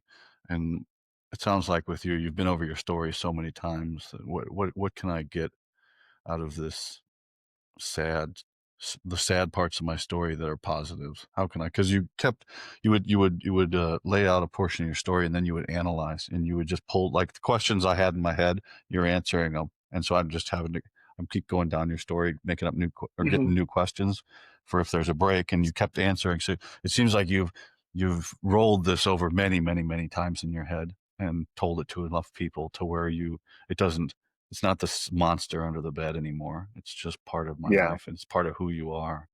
So I commend you for that. And that's something that's really helped me because, like, in the position I am now, a lot of people don't see that. So, honestly, that's kind of like my icebreaker with a lot of people because it's like I've learned that my strength has come through me being able to do this, which allows other people to do the same thing. Because in my world, they think of strength as like brawn, brute force. But when I can express in a manner that's unashamed, then it allows other people to do the same thing. But before I could even talk about it with other people, like I would literally like write in my journal and then tell my wife, like, hey, there's something I want to read to you because I don't know how to tell you. And then I'd get like halfway through a sentence and be crying, So it was like I had to allow myself that process of like letting that emotion out and then being okay with it because I would like cry and then get upset that I was crying. And it's like, why? Why are you upset right now? Like, just let it happen. And then I'd Because have to have that you're making it conversation. Like, real. 'Cause you're making yeah. it And it's real. like, I'd have, Mental health, all this stuff, mental health, it's not real until you open your mhm, mouth and you speak it into existence. That's what one of the biggest problem is. If I keep my mouth shut, it doesn't exist. It's not real. Nobody can hear. I can just say, "Nah, I'm good. I'm fine. Everything's good. How are you doing today? I'm good, man. How about you?" Deflect, whole total deflect. But if you just tell people what you're going through, then that's painful. That's scary. How are they going to react? Are they going to think less of me? Well, that probably in reality they'll probably think more of you, But we never look at it that way. We got some weird voice in our head right. telling us that we're a loser or we're failure. If we show weakness, that we're gonna be tarred and feathered in the town square. It's all a Hmm. negative.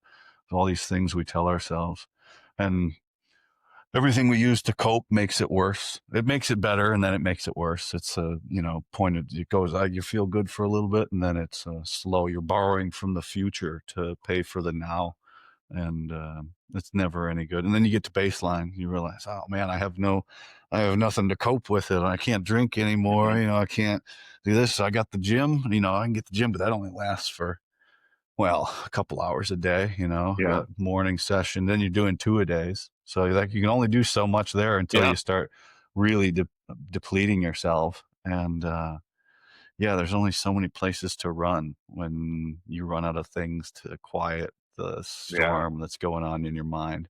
I I I sometimes envy people that can say that. That's like I'm so at peace. Like I've never been at peace. It's a constant. Mhm. I think about everything I've ever done 1,000 times a day, and it's all the time. And you just go, man, it's just I get anxiety about stupid interactions from when I was a teenager or conversations I Yeah. had and things like that. And I go, God, stop it.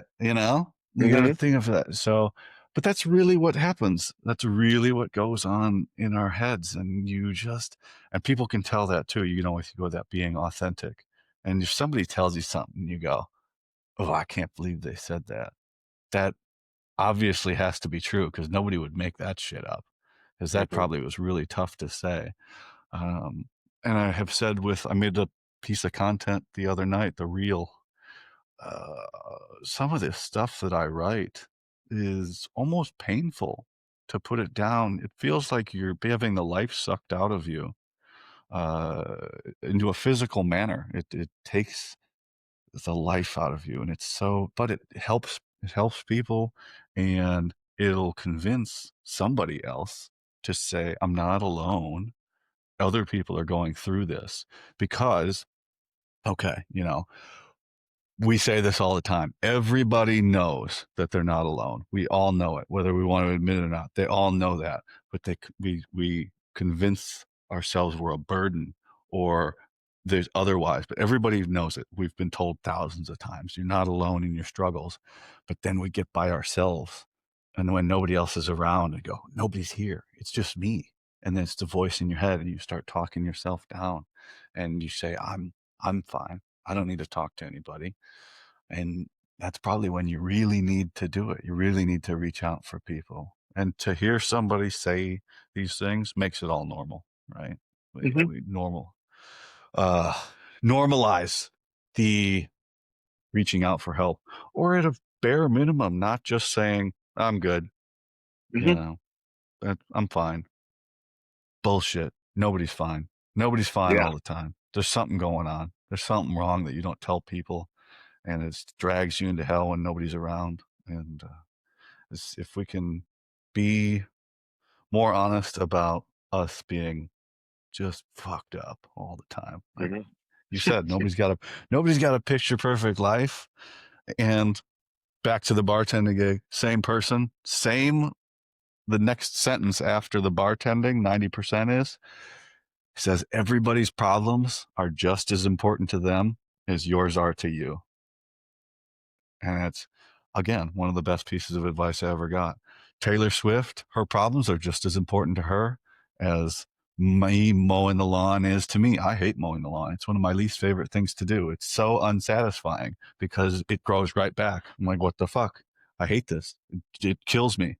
But, it's important to me. So it matters to me. So, and all these people sitting at this bar, their problems are important to you, and you got to have empathy. You got to see things from people's perspective. That's what the show has helped me with. Interviewing people helped me to see other military members' perspectives of their point of view in the service, other branches, other people, and their struggles. And that's the hardest thing to do, is to see from other people's points of view what they're going through and have compassion for what they've been through. And as my current episode that's out right now, Jeff Dardia pointed out, trauma's trauma. Doesn't matter what it is, still affects the body the same way, because your nervous system doesn't know what a IED or a car crash. They don't know the difference. Right. It doesn't know. Hmm. You're all We're all going to take things in a different way, but it's how we bounce back from it, right? Hmm. Absolutely. I mean, and now you brought up a good thing with the drinking too, because like the first couple of years that I was out, I was so ashamed of how I got out that even though I was like around veterans, because I was a coastie and because of how I got out, I didn't want to tell anyone. Because already as a coastie, you're like a redheaded stepchild. Like it is what it is. It doesn't matter. Like, but it was one of those things where like it's something that doesn't matter, right? But then it's like in that environment and in the headspace, I let that shame stop me from doing what I knew I should have done. And like even with alcohol, I quit drinking a few years back, and then once I stopped drinking and that was gone, it was like you got to deal with a whole new set of emotions, man. And like you said, it's hard. It's sometimes like, yeah, when I first stopped, there was plenty of times I wanted to drink again, but it's just like a muscle. You work it out enough that eventually I don't think about it anymore. And then even if the opportunity were to come up, it's like I'm better without it. And I've had enough time to realize that and put other systems in play that I can now look at it and be like, oh, dude, you never drank for good reasons. Like never, So, and that's one of those things though. People could have told me that and I wouldn't have listened. But if I had someone maybe walk alongside me, you know, and whatever that thing was, I'm just using drinking in this example. It could be trauma or anything, but someone who is willing to just be there, be back in that brotherhood. Like, and if most people don't want to share, even though they know that they're there for them, I initiate. I initiate with them. And that's just the role as a coach I try to play is because if I can initiate it, if I can share and break the ice, then maybe they'll do the same thing. And maybe not the first time, but maybe the second time or the third time, because maybe it takes 3 tries for them to realize I actually care when I ask them. That's your responsibility, right? If you're going to be the Yeah. coach, you're going to be the boss in charge. You got to do the right thing. You've got to set the example. That's Hmm. we have a responsibility to people we don't know to do the best that we can. I have a responsibility to people that are no longer here, um, Hmm. to, I don't know, be worthy of a life that I can lead Hmm. for other people that would love to have the life that I have. I Feel was that. cap- I was capable of great things. I would have accomplished a lot in the military. I would have gone very high. I can probably outdo that in the civilian world. Let's try and do that. Let's see if I can do that and wear much comfier clothes. I mean, I get to wear shorts and t-shirt wherever I go. There's nothing better than that. A great suit, sure, but it's so stuffy.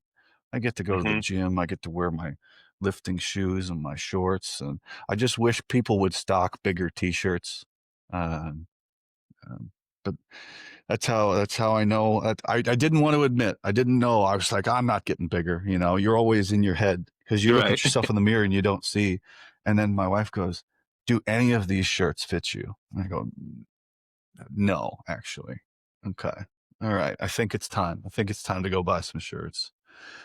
And progress, being able Yeah. to pat yourself on the back to say, "Hey, man, it's okay to congratulate yourself for accomplishments. Just don't rub it in people's faces. Be humble, Right. you know. Hmm. Okay, this is what I'm capable of. Um, it doesn't matter. It doesn't matter if I'm lifting 500 and you're lifting 300. As long as we're both working our asses off, Hmm. that's all that matters. The effort, as you said. And but you're the coach, man. You're the boss now. You're in charge. You got to set the example. Hmm. How constantly aware are you at all times that now I'm the man that stands in front of the group of people and they look to me for advice? Every single day. I mean, I would say every day because I'm with Marines every day. I'm in front of commands every day. I mean, and it's just weird because it's in different ways, right? You got the juniors who come to you and they're almost I'm the same age as their leadership or like their senior leadership. So they come to me and I may say the same things that their command does, but for whatever reason they'll listen. Now when the commands come to me, I try to bring a little bit different of a perspective, but it really makes me realize it when like I think back to my service and it's like I was an E4 and I'm sitting in a room right now with an O6 and he's like, I don't know anything about this. Can you please help me with this? And that's when it kind of like really hits me with the responsibility of it. Because when you have leaders coming to you to lead them, even if it's in a specific thing, like that's your opportunity to do whatever that is extremely well. So whatever room I'm in, I'm always trying to be a professional, but that's where it's like going back to the authenticity. What you see is what you get. I'm not wearing a mask. I am the way that I am. I am who I am. And I don't say that in a way where it's like take it or leave it, but who I am is someone who is always trying to learn, refine, and add value. So if we have those things in common, we can figure something out. Um, but it's every day because I'm also dealing with injuries. Like the things that we do or don't do or neglect could lead to someone leaving the service early, leaving the service unsatisfied, or having a career full of pain that could have been avoided. So, and then because I have coaches underneath me, I'm also trying to develop coaches. So it's like I'm developing leaders, I'm mentoring Marines, I'm mentoring coaches. There's a lot going on. So it's nice because whenever you feel like, I'm in a good spot, there's something to always keep you humble. Where it's like, okay, you have this thing accomplished, but now this unit needs you for this thing, or this group needs you for that, or this command wants you to come in and talk to this visiting officer about this thing. And I got the other week, I got it's weird because I'll get to do like guest speaker spots. And whenever they read a bio on you, it's a weird thing because a bio is just about what you've done. I don't And even then I'll like listen. I sit. just tune out. I It's just tune out. Yeah. Yeah, yeah, same. It's like shut down, just stare ahead. Okay, it's your turn to go up. And it's one of those things though, I'll sit in a room and it'll be like a few hundred Marines. And then it's like, I am the only coastie in here. And it's like, but I've learned like I'm a better representation of my branch now that I've gotten out than because of when I was in. Because at the end of the day, the Coast Guard is a life-saving service. And what I do, whether people want to realize the impact it has or not, physically or mentally, can save people's lives and can give them their lives back. So I take that very serious. So when I speak to them, I'm able to speak with that level of conviction because I believe what I teach. I walk out every day what I teach. It's just at what levels. I would say the hardest thing is though being a coach, someone always needs something from you. So being able to understand my bandwidth. Like if I can't do something, I can't do it. So I make sure my yes means yes and my no means no. And a lot of times no just means no to that. Like work with me, help me navigate it, and we can figure this thing out because at the end of the day, it's me and a team of 3 coaches and there's 9,000 Marines on this base. So it's like there's a lot going on and I want to be everyone to everything, but I can't. So I need to make sure the ones that are there that I am everything to are also giving everything they have. And if not, I meet them where they're at and I just build them up from there. And I ask the coaches to do the same thing. When my coaches come in, the first thing I say to them is, you're a professional. You got hired for that reason. Now show me that you're a professional. The more you can show me that you're a professional, the more I'll give you. But if you can't handle a little, I know you're not going to be able to handle a lot. And we'll start with that. And once they show that, then they get more responsibility, more tasking, more flexibility within the framework. Because at the end of the day, you're here to do a job. Show me you can do it well and go do it because coaching is an art form. Go create your art, but you got to show me first that you can actually paint. Yeah, that's part of it, though. You got to know that 10%. You got to know how to make drinks. And when it comes to it, Yeah. people still want to get drunk. They still want to get jacked. They still want the service that you got to apply. Mm-hmm. All right, man. Well, all right. So this is your one thing. You've created this one thing, and it's all yours. And so, what will you do moving forward with your pen of light, so to speak? And how will you positively affect the world and your community using what you've built? So recently this year, I've started to do outside of the military more community work. So my wife and I were never able to have children, but I work with a football team out here because if I had sons, that's what I'd be doing anyways. So I volunteer a lot of my off time to mentor other coaches as well as work with the kids in the community, whether they're trying to get into the military or trying to get into law enforcement, firefighting, go to college, just mentor them through that process. Um, I've been writing a lot more this year. So realistically, my work with the Marine Corps is kind of set. It's stable. That's a job I can retire from. And everything else is just really about connecting with like-minded people and just adding value and seeing how I can either be a resource to help them where they're at or see how we can build on something bigger because being so far out, being in Hawaii, like you definitely feel like you're at a tactical disadvantage because you're away from a lot of people because of the land, but like we live in such a technologically advanced culture that like it's still really easy to connect with people. So I don't know. I've just been doing this for so long that like I'm just really enjoying the process and where I'm at. And like I'm here for whatever it's going to continue to build because I would never imagine this is where I'm at now. So it's really just about showing up with that same level of consistency. And I know what I'm all about. I know I want to keep it potent. I know I want to continue to add value. Um, and it just depends on who I run into along that process. Aside from my military work, my wife and I do marriage counseling. I'm a small group leader at our church and a men's mentor. So I got my hands on a lot of things that maybe isn't always blasted out there, but my sole intention at this point is to use my life and the platform and the light that has been given to me to continue to add value to others or shine light in the dark areas of their life and let them know they're not alone. Because at my darkest, I felt really alone. And the most hurtful thing I ever said to my wife. I was never bad to her. I was never abusive to her. But one of the worst things I could have ever said to her was, I feel all alone because she was always in the room right next to me. So I can't imagine how that made her feel. And she never made me feel bad about it. She never made me feel bad about what I was going through. She was always right there. So whatever comes down the pipe for me next and my family is everything that she's ever deserved. Because when I thought my life was over and that I was just gonna drink and do whatever, she saw something much larger. So whatever comes is everything she deserves and then some, and everything that, you know, I feel that I could give to the world. Because when I take my last breath, dude, I want this towel completely run out.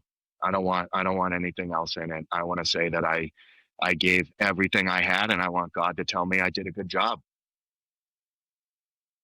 Yeah, the line from Oceans, is it Oceans 11? I want my last check to bounce. Exactly. That's good, man. A lot of similarities between us, personality wise and career wise, and things like that. So I commend you for keeping your head up and coming back from adversity. It's very easy to fucking give up, but people that, you know, overcome adversity, they, I don't want to say accustomed to it, but it almost becomes like a thing also of addiction. You just get Hmm. addicted to overcoming, and it's like, I got to overcome this. I got this thing. I got to Yeah. overcome this, and we're going to get it. But you got to set the conditions to do that. And it sounds like you have done just that. I I only have one more question for you. I'll tell you my 3 exercises, and then you can tell me yours. You can only do 3 exercises for the rest of your life. What are they? Mine, the weighted dip, Mm, all variations of the barbell squat, and all variations of the farmer's carry, including lunges. mm, hmm. I'm What would definitely you gonna do? throw in there. I have two out of the three that you put up there. I would say any squat variation with a barbell, any farmer's carry variation, but I would want more specifically like strongman style carries. So like heavier sandbags in the front or things like that. And then lastly would be a kettlebell snatch. Hmm. Okay. Get some Yeah. explosive in there. So couple grinders, something explosive. But yeah, that's a good question. That's a really good question. Usually when I ask people, I say, if you were stuck on an island and you had one thing, what would you do? But I'm going to use yours. I like yours better. You are stuck on an island, so I really appreciate you accepting, scheduling, and coming on with me today. And as I say with everybody, now you know me and I know you. And if there is any way that I can ever help you or anybody that you know out, please do not hesitate to reach out to me. Likewise, brother. I really appreciate it, man. I really do. So it was great getting to know you, getting to chat with you. And, I'm excited to just see where you go with this thing. Because it seems like you're onto something really great here too. I've been following you for a while as well. So before you even reached out to me, I've been following you for a while and just a real big fan of what you're building, man. So same thing. If there's anything I can do for you, just let me know. I really appreciate that. I really appreciate it. It's been a cool year, and we got a couple of days left. We'll see what else we can accomplish, but we got to follow it up. There's the sequel. Hopefully, the big thing is to avoid the sophomore slump, and Mm, that's I'm not worried about it. I'm just that's what that's what's going to come up next year, and we'll see how things go. All right, brother. I appreciate you coming on. You got anything for me? No, thank you, man. Thanks again. Bye, everybody.